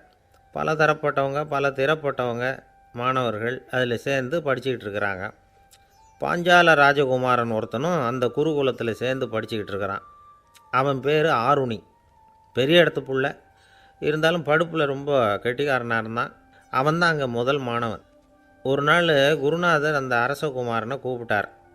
நம்ம குருகுலத்துக்கு சொந்தமான வயலில் தண்ணீர் பெருகி வெள்ளம் பயிரை அழிக்குதான், அதனால் நீ போய் மடையை அடைச்சிட்டு வந்துடும் அப்படின்னார். அந்த அரசகுமாரன் உடனே புறப்பட்டான். குருநாதர் சொல்லிட்டார்ல, உடனே புறப்பட்டான். நான் பெரிய இடத்து பிள்ளையாச்சே, ராஜகுமாரனாச்சே, ரொம்ப செல்வாக்கூட வளர்ந்தவனாச்சே, நான் போய் வயலில் இறங்கி வேலை செய்கிறதா அப்படின்னுலாம் அவன் நினைக்கல. குருநாதர் கட்டளையை நிறைவேற்ற வேண்டியது நம்ம கடமை அப்படின்னு நினச்சான். உடனே ஒரு மண்வெட்டியை தூக்கி தோளில் வச்சுக்கிட்டு புறப்பட்டு போயிட்டான். வயலுக்கு போனான். பார்த்தான், தண்ணி கரையை உடச்சிக்கிட்டு வயலுக்குள்ளே ஏகமாக பாஞ்சிக்கிட்டு இருக்குது. இவன் மண்வெட்டியால் களிமண்ணை புல்லோடு சேர்த்து புல் பற்ற மாதிரி வெட்டி வெட்டி போட்டான். இருந்தாலும் மடையை அடைக்க முடியல. தண்ணி அதை மீறி வந்துக்கிட்டே இருக்குது. தண்ணி வேகமாக வயலுக்குள்ளே போய்கிட்டே இருக்குது. போடுற பத்தையெல்லாம் கரைஞ்சி கரைஞ்சி போயிட்டுருக்கு. இருந்தாலும் இவன் தன்னுடைய முயற்சியை கைவிடலை. வெட்டி வெட்டி போட்டுக்கிட்டே இருக்கிறான். காலையில் அங்கே போனவன் சாயந்தரம் வரைக்கும் இப்படி செஞ்சுக்கிட்டு இருக்கிறான். உடம்பும் மனசும் ரொம்பவும் சோர்ந்து போச்சு. இருந்தாலும் குருநாதர் இட்ட கட்டளையை நிறைவேற்றாமல் இருக்கிறோமேங்கிற ஒரு குறை அவனுக்கு இருக்குது. குரு கட்டளையை நிறைவேற்றாத நான் இன்னமும் இருக்கணுமா அப்படின்னு யோசனை பண்ண ஆரம்பிச்சிட்டான். என்ன செய்யலாம்னு பார்த்தான். நம்ம குருநாதர் இட்ட பணிக்காக இந்த உடம்பையே தியாகம் பண்ணலாம் அப்படின்னு முடிவு பண்ணான். தண்ணி பாயுதில் அதுக்கு குறுக்க விழுந்து அப்படியே மடையை அடைச்சிக்கிட்டு அப்படியே படுத்துட்டான். இது மற்றவங்களுக்கு தெரியாது. அன்னைக்கு ராத்திரி ஒரு விளக்கு முன்னாடி உட்காந்து குருநாதர் பிள்ளைங்களுக்கு பாடம் சொல்லி கொடுத்துக்கிட்டு இருக்கிறார். முதல் வரிசையில் இருக்கக்கூடிய ராஜகுமாரனை காணலை. நம்ம ஆருணி எங்கே போனா அப்படின்னு சொல்லி மற்ற மாணவர்களை விசாரித்தார். இப்போ அவங்க சொன்னாங்க, சுவாமி, அவன் காலையில் வயலுக்கு மடையை அடைக்கிறதுக்காக போனான், நீங்கள் தான் போக சொன்னீங்க, இன்னும் திரும்பி வரல அப்படின்னு அவர் பையன். குருநாதர் உடனே ஒரு தீவெட்டி எடுத்துக்கிட்டு மாணவர்களை அழைச்சிக்கிட்டு வயலுக்கு போனார். அங்கே போய் பார்த்தா ஆளை காணும். ஆருணி ஆருணின்னு சொல்லி சத்தம் போட்டு கூப்பிட்டு பார்க்குறார். நான் இங்கே இருக்கேன் குருநாதா அப்படின்னு காலுக்கு அடியிலேருந்து ஒரு சத்தம் வருது. குனிஞ்சு பார்த்தா அவன் மடையில் படுத்துருக்குறான். என்னப்பா இதுன்னார். காலையிலேருந்து இந்த மடையை அடைச்சி பார்த்தேன் சுவாமி, முடியல, அதனால் இப்படி குறுக்க படுத்துட்டேன்.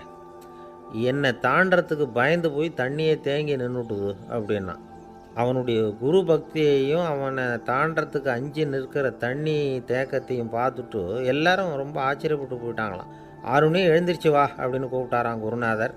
அவன் தண்ணீரை பொழந்துக்கிட்டு எழுந்திரிச்சு வந்தானான். அதனால் அவனுக்கு உத்தாலகன் அப்படின்னு ஒரு பேர். உத்தாலகன்னா தண்ணீரை பிளந்தவன் அர்த்தம். அந்த உத்தாலகன் மாதிரி இந்த காலத்து மாணவர்களுக்கும் குரு பக்தி வேணும் அப்படின்னு சொன்னோம் ஒரு பள்ளிக்கூடத்தில். உடனே நிறைய மாணவர்கள் எழுந்திரிச்சு நின்னாங்க. சார், நீங்கள் எங்களை இன்னமும் சரியாக புரிஞ்சுக்கலன்னு நினைக்கிறோம். அன்னைக்காவது ஒருத்தன் அப்படி இருந்தான், இன்றைக்கி ஏகப்பட்ட உத்தாலகர்கள் இருக்கிறோம். எங்கள் வாத்தியார் கட்டளை இட்டால் இப்போவே அது மாதிரி வயலுக்கு போய் மடையில் குறுக்கப்படுத்துக்கிறதுக்கு இந்த வகுப்பில் உள்ள அத்தனை பேரும் தயாராக இருக்கிறோம் அப்படின்னாங்க. அப்படியா அப்படின்னு சொல்லி கேட்டோம் ரொம்ப சந்தோஷமாக. ஒருத்தன் ரொம்ப அடக்கமாக எழுந்திரிச்சான். அப்புறம் சொன்னான், ஆமாம் சார், வகுப்பில் இவர் நடத்துகிற பாடத்தை கேட்டுக்கிட்டு இருக்கிறத விட பேசாமல் போய் மடையில் படுத்து விடுறது ஒன்றும் கஷ்டமான காரியமாக இருக்காது. அதனால தான் எல்லோரும் அங்கே போகிறேன்னு சொல்கிறோம் அப்படிங்கிறான். ஒரு இலக்கிய கூட்டம் ஏற்பாடு பண்ணியிருக்கிறோம், நீங்கள் அவசியம் அதில் பேசணும் அப்படின்னு கேட்டுக்கிட்டார் ஒருத்தர். வேணாங்க, 4 பேருக்கு முன்னாடி நிற்கிறதுனா எனக்கு ரொம்ப கூச்சமாக இருக்கும் அப்படின்னாரு இவர். ஏன் சார் இன்னமும் குழந்த மாதிரி கூச்சப்படுறீங்களே அப்படின்னார் அவர் ஒரு மாதிரியாக சமாளித்து அனுப்பி வச்சுட்டு அதுக்கப்புறம் அதை பற்றி இவர் யோசித்து பார்த்துருக்கார். சில நிபுணர்கள் எழுதியிருக்கிறத படித்தும் பார்த்துருக்கிறார். மனோதத்துவ நிபுணர்கள் என்ன சொல்கிறாங்க தெரியுமா? 10லேருந்து 20% குழந்தைகள் பிறக்கிறப்பவே கூச்ச சுபாவம் கொண்டதாக தான் இருக்குதாம். ஒரு தாத்தா தன்னோட பேர பிள்ளைய ஆசையாக கூப்பிடுறார் விளையாட்டு காட்ட, அதை அழுதுகிட்டு ஓடி போகுது. ஒரு அம்மா தன்னோட பிள்ளைய பள்ளிக்கூடத்தில் சேர்க்கறதுக்காக கூப்பிட்டுக்கிட்டு போகிறாங்க. அந்த புள்ள அம்மாவோட முந்தானையில் ஒளிஞ்சிக்கிட்டு வெளில வரமாட்டேங்குது. இவங்களெல்லாம் எப்படி சமாளிக்கிறது? குழந்தைகளோட கூச்ச சுபாவத்தை போக்குறது எப்படி? இதுக்கு நிபுணர்கள் சில யோசனைகளை சொல்லியிருக்கிறாங்க. மற்றவங்களுக்கு முன்னாடி என் பையனுக்கு கூச்சம் ரொம்ப அதிகம் சார், மற்றவங்க பார்த்தா ரொம்ப வெக்கப்படுறான், இப்படி சொல்கிற அப்பாக்கள் உண்டு. என் பையன் புது மனுஷால பார்த்தா அட்டையாக ஒட்டிக்குவான் சார் அப்படின்னு சொல்கிற அப்பாக்களும் உண்டு. இப்படிலாம் குழந்தைகளுக்கு முத்திரை குத்துறது ரொம்ப தப்பான். புதுசாக யாராவது வீட்டுக்கு வந்தால் குழந்தை தானாக தன்னோட கூச்சத்தையும் பயத்தையும் போக்கிக்கிட்டு சகஜமாக மாறி வர்றதுக்கு வாய்ப்பு கொடுக்கணுமா. ஒரு கூட்டத்துக்கோ அல்லது சொந்தக்காரங்க கல்யாணத்துக்கோ குழந்தைய அழைச்சிட்டு போகிறீங்க, அங்கே போய் கட்டாயப்படுத்தி குழந்தைய மற்றவங்க கிட்ட பேச சொல்லக்கூடாது. சில சமயம் குழந்தை தானாக தன்னுடைய கூச்ச சுபாவத்தை விட்டு பேசுகிறதுக்கு முன் வந்தால் அதை பாராட்டணும். குழந்தை கலகலப்பு இல்லாமல் மௌனமாக இருந்ததுன்னா அதையும் கண்டுக்கக்கூடாது. குழந்தை பேச ஆரம்பித்தா அதை ஆர்வத்தோடு கவனிக்க தெரியணும். கலந்து உரையாடுற பழக்கத்தை வீட்லேயே ஆரம்பிக்கலாம். கேட்டதுக்கு பதில் சொல் அப்படின்னு நீங்கள் அதிகாரம் பண்ணிகிட்டு இருக்கக்கூடாது. அது குழந்தைக்கு பேசுகிற சந்தர்ப்பத்தை குறைச்சிருமா. இப்போ நாம் அதிகாரம் பண்ணால் கேலி செய்கிற பழக்கம் குழந்தைகளை ரொம்ப பாதிச்சிருமா. பெரியவங்களானதுக்கு அப்புறமும் சில பேர் கூச்சத்தோடவும் பயத்தோடவும் இருக்கிறதுக்கு இதுதான் காரணம். சின்ன வயசில் அவங்கெல்லாம் ஏதாவது கேலிக்கு ஆளாகி இருப்பாங்க. 2வது குழந்தை மூத்த குழந்தைய கேலிக்கு ஆளாகிற சந்தர்ப்பங்களை கண்டு கேலி பண்ணினா அது இளம் நெஞ்சங்களை விட்டு நீங்கிறதே இல்லையா. எப்பவும் குழந்தையோட நடை உடை பாவனைகளை பற்றி சொல்லிக்கிட்டே இருக்கக்கூடாதான். அதுவே கூச்ச சுபாவத்தை கொண்டுட்டு வந்துடுமா. அப்பா எங்கேன்னு யாராவது கேட்டால் இது மாதிரி இன்ன காரியத்துக்காக வெளியில் போயிருக்கார், இத்தனை மணிக்கு திரும்பி வருவார் அப்படின்னு சொல்கிற அளவுக்கு குழந்தைகளை பழக்கப்படுத்தி வைக்கணும். ஃபோன்லேயே யாராவது விசாரித்தா கூட இது மாதிரி பதில் சொல்லு அப்படின்னு சொல்லணும். சின்ன சின்ன மீட்டிங்கில் 4 வார்த்தை பேச தயார் பண்ணலாம். ஒரு கடையிலையோ அல்லது ஹோட்டல்லையோ ஏதாவது விவரம் கேட்கணும்னா உங்கள் குழந்தைய தைரியமாக அனுப்புங்க. குழந்தைகள் பணிவாகவும் பொறுமையாகவும் விவரம் கேட்குறப்போ கூச்ச சுபாவம் தானாக போயிடும். சின்ன வயசுலேயே இப்படிலாம் பழக்கப்படுத்தினா தான் வருங்காலத்தில் தைரியமாக இந்த சமுதாயத்தில் வாழ முடியும். இல்லைன்னா 60 வயசுலேயும் அடுப்பங்கரையை விட்டு வெளில வர்றதுக்கு கூச்சப்பட்டுக்கிட்டு தான் இருக்க வேண்டியிருக்கும். இந்த காலத்து பிள்ளைங்க எவ்வளவோ பரவாயில்ல, எதுக்கும் தயங்குறதில்ல, கூச்சப்படுறதில்ல. ஒரு அம்மா அடுப்பங்கரையிலேருந்து சத்தம் போட்டாங்க, டேய் ராமு, தயவு பண்ணி அந்த டிவியை நிறுத்துறா, அந்த பெண்ணோட குரல் மகா மோசம், அடுப்பங்கரையில் இருக்கிற என்னாலேயே அதை சகிச்சிக்க முடியல அப்படின்னாங்களாம். உடனே பையன் கொஞ்சம் கூட தயங்காமல் பதில் சொல்கிறான், அம்மா, இந்த குரல் டிவியிலேருந்து வரல, எதிர்த்த விட்டு மாமி தான் இங்கே வந்திருக்கிறாங்க, அவங்க தான் இப்போ என்னோட பேசிக்கிட்டு இருக்கிறாங்க அப்படின்னு. ஐயா, உங்கள் பேரை தொடர்ந்து தினம் கேட்டுக்கிட்டு இருக்கிறேன் அப்படின்னார் ஒருத்தர். தொடர்ந்து கேட்குறீங்களே, உங்களுக்கு காது வலிக்கலையா அப்படின்னு கேட்டோம். பேசுகிற உங்களுக்கே வாய் வலிக்கலை அப்படிங்கிறப்போ கேட்குற எங்களுக்கு எப்படி காது வலிக்கும் அப்படின்னார். நம்ம உடம்புல ஒரு அதிசயம் என்ன தெரியுமா? ரொம்ப நேரம் நாம் நடக்கிறோம்னு வச்சுக்கோங்க, கால் வலிக்கும். ரொம்ப நேரம் வேலை செஞ்சால் கை வலிக்கும், உடம்பு வலிக்கும். ரொம்ப நேரம் பார்த்துக்கிட்டே இருந்தால் கண்ணு வலிக்கும். ரொம்ப நேரம் பேசிக்கிட்டே இருந்தால் வாய் கூட வலிக்கும். ஆனால் ரொம்ப நேரம் கேட்டுக்கிட்டே இருக்கிறதுனால காது வலிக்கிறது இல்லை. அதனால் கேட்குறதுக்கு முக்கியத்துவம் கொடுத்தாங்க நம்ம பெரியவங்க. திருவள்ளுவர் தேவையில்லாமல் வார்த்தைகளை உபயோகப்படுத்த மாட்டார். ஒரு திருக்குறள்னு எடுத்துக்கிட்டாவே அதில் மொத்தம் 7 வார்த்தைகள், அவ்வளவுதான். அப்படி 7 வார்த்தைகள் மட்டுமே உள்ள ஒரு திருக்குறளில் வள்ளுவர் ஒரே வார்த்தையை 5 தடவை உபயோகப்படுத்தியிருக்கிறார், திரும்ப திரும்ப பயன்படுத்தியிருக்கிறார். அப்படின்னா அதை எந்த அளவுக்கு வலியுறுத்தி சொல்கிறார் அப்படிங்கிறத நாம் புரிஞ்சுக்கணும். அது என்ன குறள்? செல்வத்துள் செல்வம் செவிச்செல்வம், அச்செல்வம் செல்வத்துள் எல்லாம் தலை. செவிச்செல்வம்ங்கிறது அவ்வளவு முக்கியமானது. கற்றலின் கேட்டல் நன்று. அதிகம் கேட்கணுங்கிறதுக்காக தான் எவ்வளவு கேட்டாலும் காது வலிக்கிறதில்ல. குறைச்சலாக பேசணும், அதிகமாக கேட்கணும்.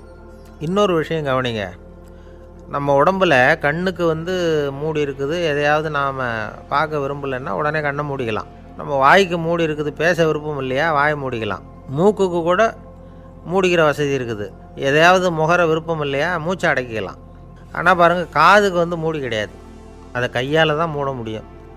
யார் என்ன சொன்னாலும் அது நல்லதோ கெட்டதோ காதில் விழுந்துக்கிட்டு தான் இருக்கும். அறிவு தான் நல்ல விஷயங்களை எடுத்துக்கிட்டு கெட்ட விஷயங்களை விட்டுடணும்.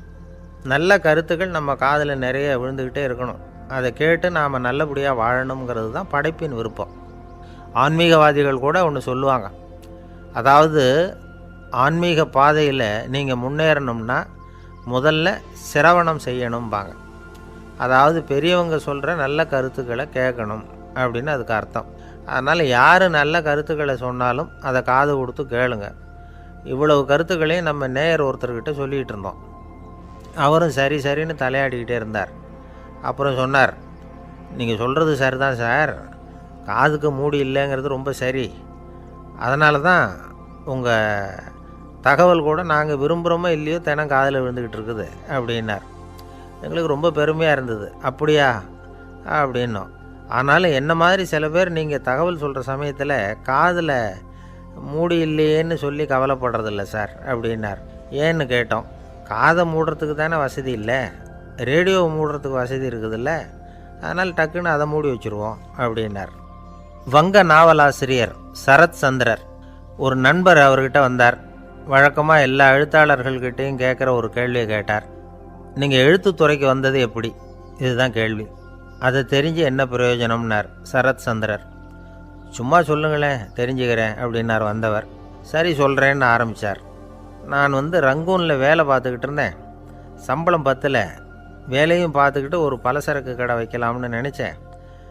என்னால் மளிகை கடை வச்சு சரியாக நடத்த முடியுமாங்கிற சந்தேகம் என் மனைவிக்கு.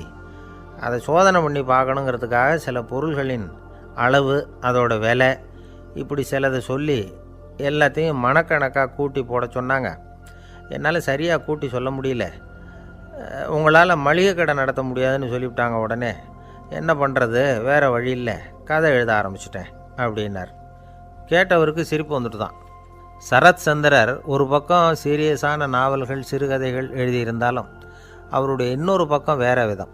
நண்பர்கள்கிட்ட பேசும்பொழுதும் சரி, அவர்களுக்கு கடிதங்கள் எழுதும்போதும் சரி, கேலியும் கிண்டலும் நகைச்சுவை உணர்வும் அதிகமாக இருக்கும். காந்திஜி ஒரு சமயம் கல்கத்தாவுக்கு வந்திருந்தார். தேசபக்தர்கள் பல பேர் அவர்கிட்ட பேசிக்கிட்டு இருந்தாங்க. அப்போது சரத் சந்திரரும் அங்கே இருந்தார். கிரண் சங்கர் ராய் அப்படிங்கிறவரும் அங்கே இருந்தார். அவர் சொன்னாராம், காந்திஜியோட பழகிய முதல் வங்காளி நான் தான்.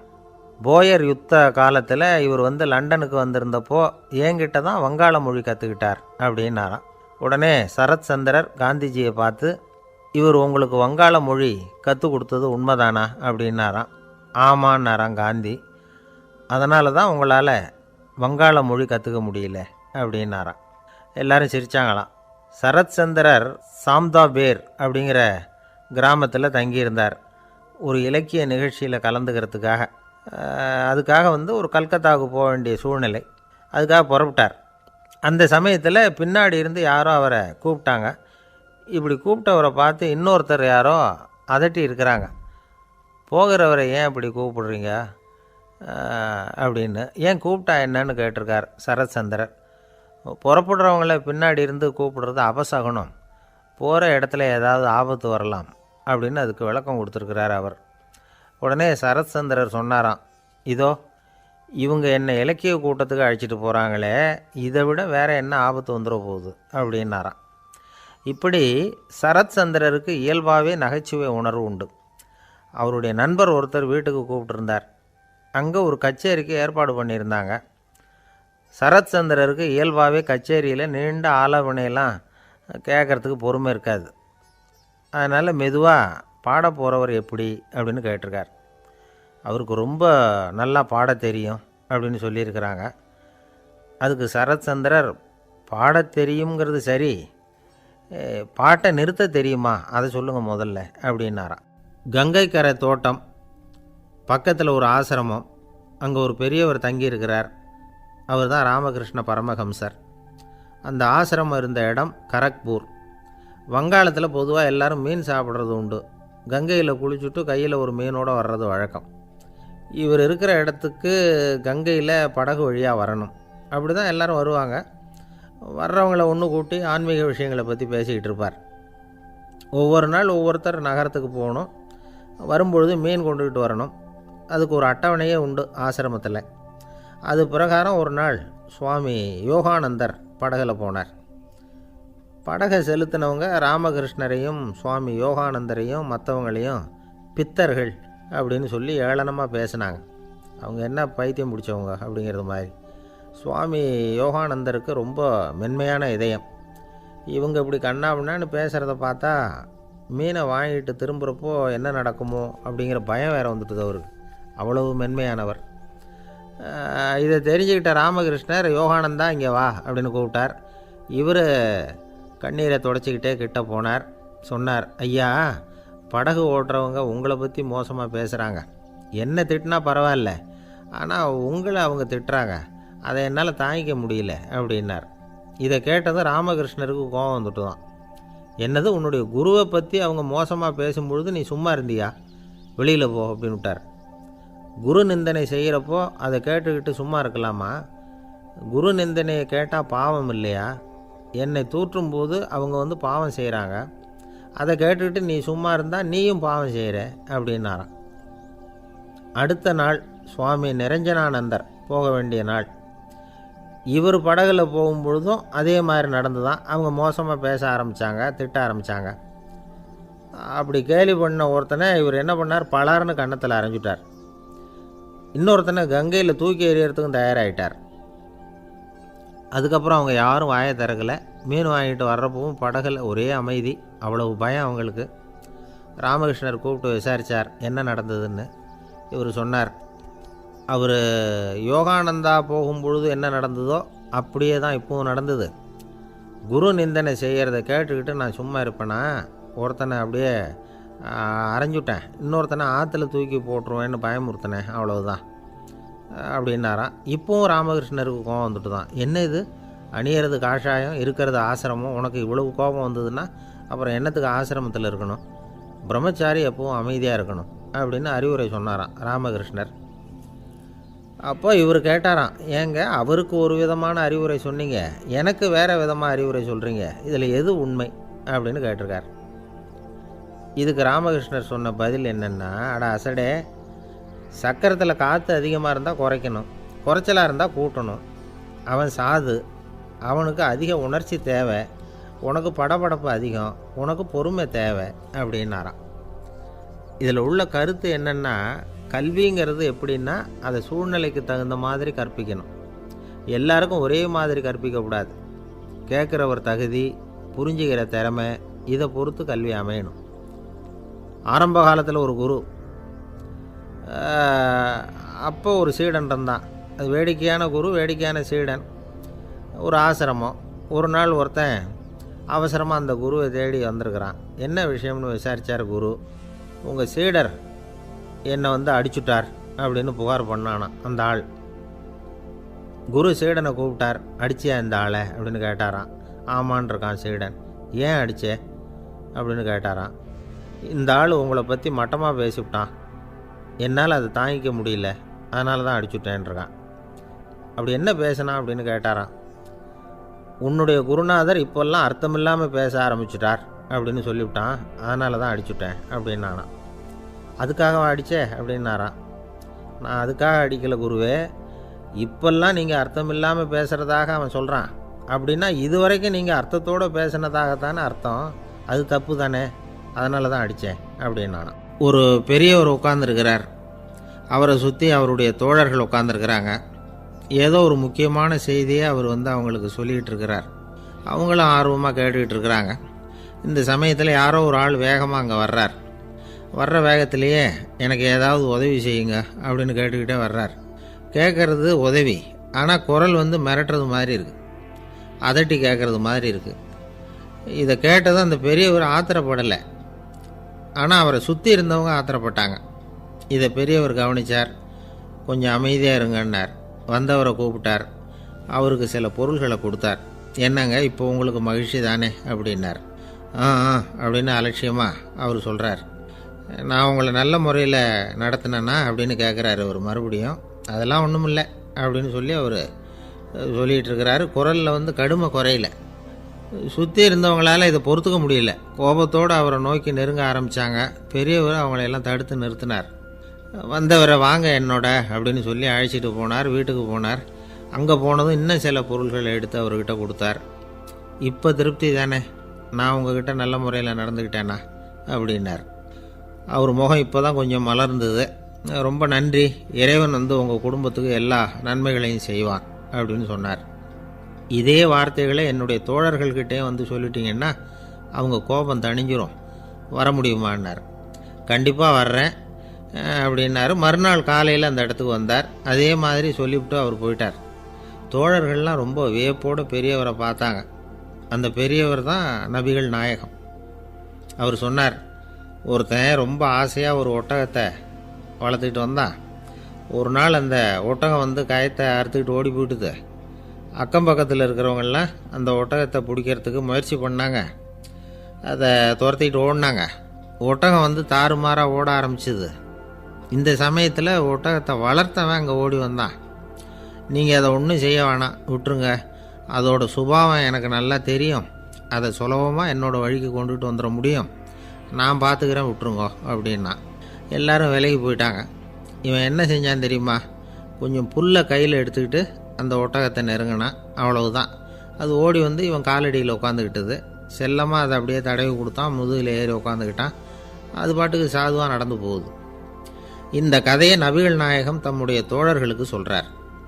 ஒட்டகத்தை மட்டும் இல்லை, சில மனிதர்களையும் கூட சில விதத்தில் அணுகி தான் அவர்களை சீர்திருத்த வேண்டியிருக்குது அப்படிங்கிறத அவங்களுக்கு உணர்த்தினார். இது ஒரு அழகான உளவியல் அணுகுமுறை.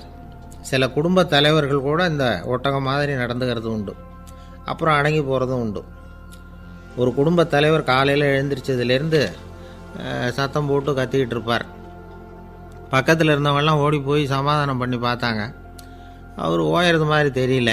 கடைசியில் அவர் மனைவி வந்தாங்க. நீங்கள் எல்லாம் விலகி போயிடுங்க, அவர் சுபாவம் எனக்கு தெரியும், நான் பார்த்துக்கிறேன் அப்படின்னாங்க. சரின்னு எல்லோரும் போயிட்டாங்க. சாயந்தரமாக பார்க்குறாங்க, அவர் சத்தம் இல்லாமல் ஒரு மூலையில் உட்காந்துருக்கிறார். ரொம்ப சாதுவா. ஆச்சரியமாக இருந்தது. என்னம்மா பண்ணீங்கன்னு கேட்டாங்க. அது ஒன்றும் இல்லைங்க, ஒரு வேளை சாப்பாட்டை நிறுத்தினேன், பட்னி போட்டேன், அவ்வளவுதான் அப்படின்னாங்க அந்த அம்மா. ஒரு ராஜா ஊரெல்லாம் சுற்றி பார்த்துட்டு வரலாம்னு ஒரு நாள் புறப்பட்டு போனார். ஒரு இடத்துல தறி நெசவு வேலை ரொம்ப மும்முரமாக நடந்துக்கிட்டு இருந்தது. ஒரு பெரியவர் தறியால் நெசவு வேலை செஞ்சுக்கிட்டு இருந்தார். பக்கத்தில் ஒரு அழகான பொண்ணு உட்காந்து நூலை சுற்றிக்கிட்டு இருக்குது. ராஜா அந்த பெரியவரை பார்த்து யார் இந்த பொண்ணுன்னு விசாரித்தார். ராஜா அப்படி கேட்டதும் அவருக்கு ரொம்ப பெருமையாக போயிட்டுது. ஏன்னா உட்காந்துருந்தது அவரோட மகள். அரசே, இது என்னுடைய மகள். இவ வேகமாக நூல் தெரிக்கக்கூடியவள். வைக்கோலை எடுத்து இவ தெரிச்சா கூட அது எல்லாம் பவுனிழையாக வெளியில் வரும் அப்படின்னு ஒரு ராசி இவளுக்கு அப்படின்னு ரொம்ப பெருமையாக ராஜா கிட்ட சொன்னார். ராஜா இதை கேட்டதும் அசந்துட்டார். அப்படியா, இவ்வளவு அழகும் சாமர்த்தியமும் உள்ள இந்த பொண்ணு என்னோட வரட்டுமே, இவளை என் மருமகளை ஆக்கிக்கிறேன் அப்படின்னார் ராஜா. அந்த பெரியவருக்கு ஒன்றும் புரியல. ஏதோ கொஞ்சம் பெருமையாக சொல்ல போக அது இப்படி ஆகிட்டுதே அப்படின்னு கவலைப்பட்டார். இருந்தாலும் ராஜா பேச்சை தட்ட முடியுமா? மகளை அனுப்பி வச்சுட்டார். ராஜா அந்த பொண்ணை அரண்மனைக்கு அழைச்சிட்டு வந்தார். அங்கே ஒரு அறையில் வச்சு பூட்டி விட்டார். அந்த ரூமு நிறைய வைக்கோலை கொண்டாந்து போட்டு அடைச்சாங்க. 3 ராட்டைகள் வேறு வச்சுருந்தாங்க. நாளைக்கு பொழுது விடியறதுக்குள்ளே நீ இந்த வைக்கோலையெல்லாம் தங்க இழைகளாக மாற்றி காட்டணும். நாளைக்கு காலம்புற நான் இந்த அறை கதவை திறப்பேன்.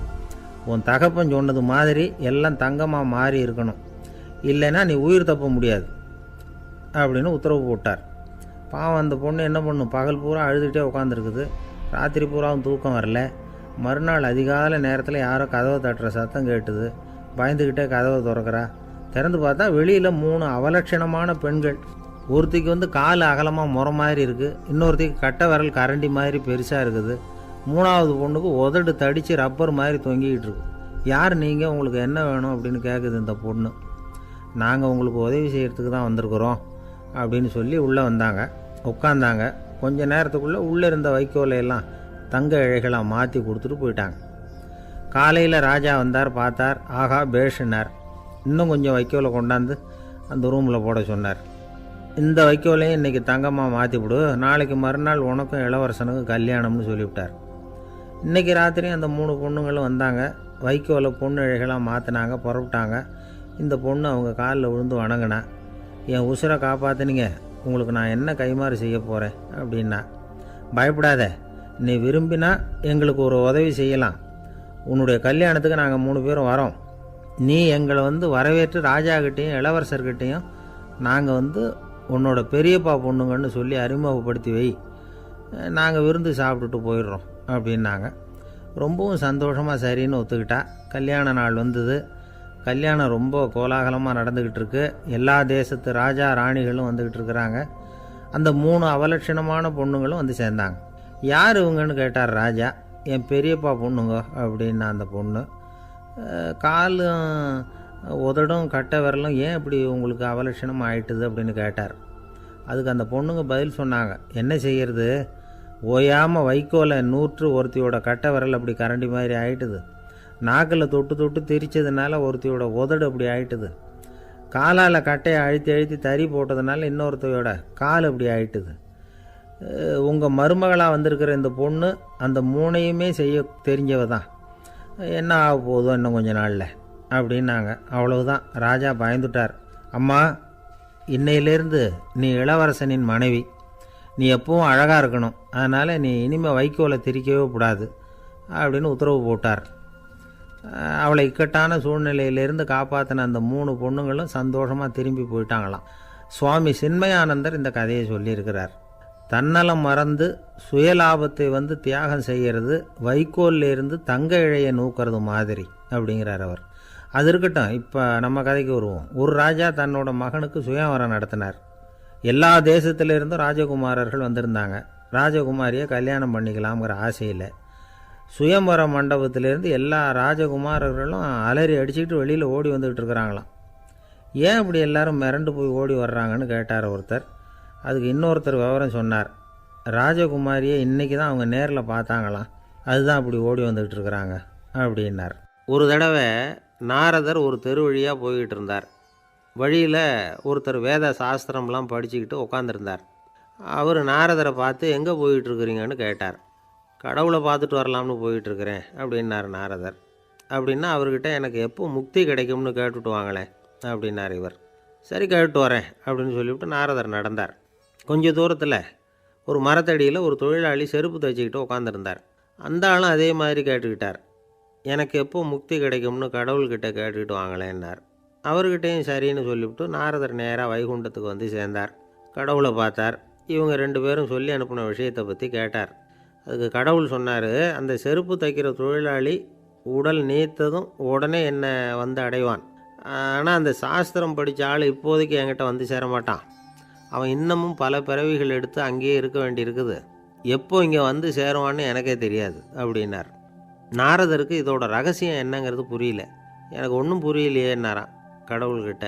சீக்கிரம் புரிஞ்சுக்குவேன், நீ திரும்பி போகிறப்போ நான் இங்கே வைகுண்டத்தில் என்ன செஞ்சுக்கிட்டு இருக்கேன்னு கேட்டால், ஒரு ஊசியின் துவாரத்தில் ஒரு யானையை கோத்துக்கிட்டு இருக்கிறேன்னு அவங்கக்கிட்ட சொல்லு அப்படின்னார் கடவுள் சிரிச்சுக்கிட்டே. நாரதர் பூமிக்கு திரும்பினார். கடவுளை பார்த்தீங்களா, எப்படி இருக்கார் அப்படின்னு விசாரித்தார். வேத சாஸ்திரம் படித்தவர்.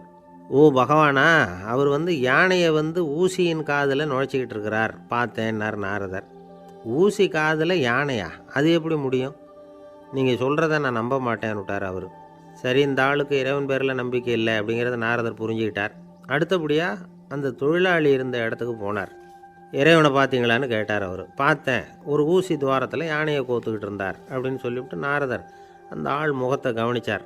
அந்த தொழிலாளி இதை கேட்டுட்டு கொஞ்சம் கூட ஆச்சரியப்படலை. அவரால் முடியாத காரியம் கூட உண்டானார்.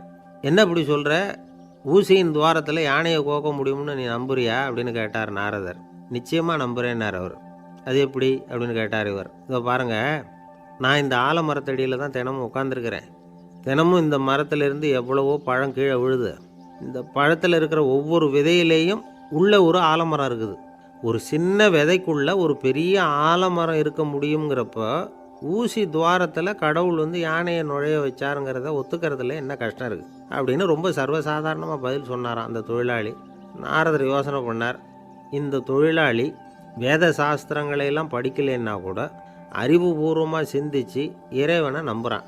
அதனால தான் கடவுள் இந்த ஆளுக்கு சீக்கிரம் முக்தி கிடைக்கும்னு சொன்னார் அப்படிங்கிறத புரிஞ்சுக்கிட்டாராம். இந்த கதையில் வர்ற கடவுள், நாரதர், வைகுண்டம் இதெல்லாம் ஒரு பக்கம் இருக்கட்டும், ஒரு சின்ன விதைக்குள்ளே ஒரு பெரிய ஆலமரம் தூங்கிக்கிட்டு இருக்கு அப்படிங்கிற உண்மை, அந்தரத்தில் 1000 கிரகங்கள் சுற்றிக்கிட்டு இருக்குங்கிற உண்மை, இதெல்லாம் வந்து நாம் பார்த்துக்கிட்டு தானே இருக்கிறோம். இந்த உண்மைகள் வந்து அதிசயமாக நமக்கு தெரியறதுனால அதை வந்து நம்பாமல் இருந்துட முடியாது. இயற்கையை பரிபூர்ணமாக நம்புங்கள், அந்த நம்பிக்கையே நம்ம வாழ்க்கைக்கு ஆதாரம் அப்படிங்கிறத விளக்கறதுக்காக தான் இந்த கதை. இந்த காலத்தில் நம்ம பிள்ளைங்களுக்கெல்லாம் இது மாதிரி நம்பிக்கை அதிகமாகவே இருக்குது.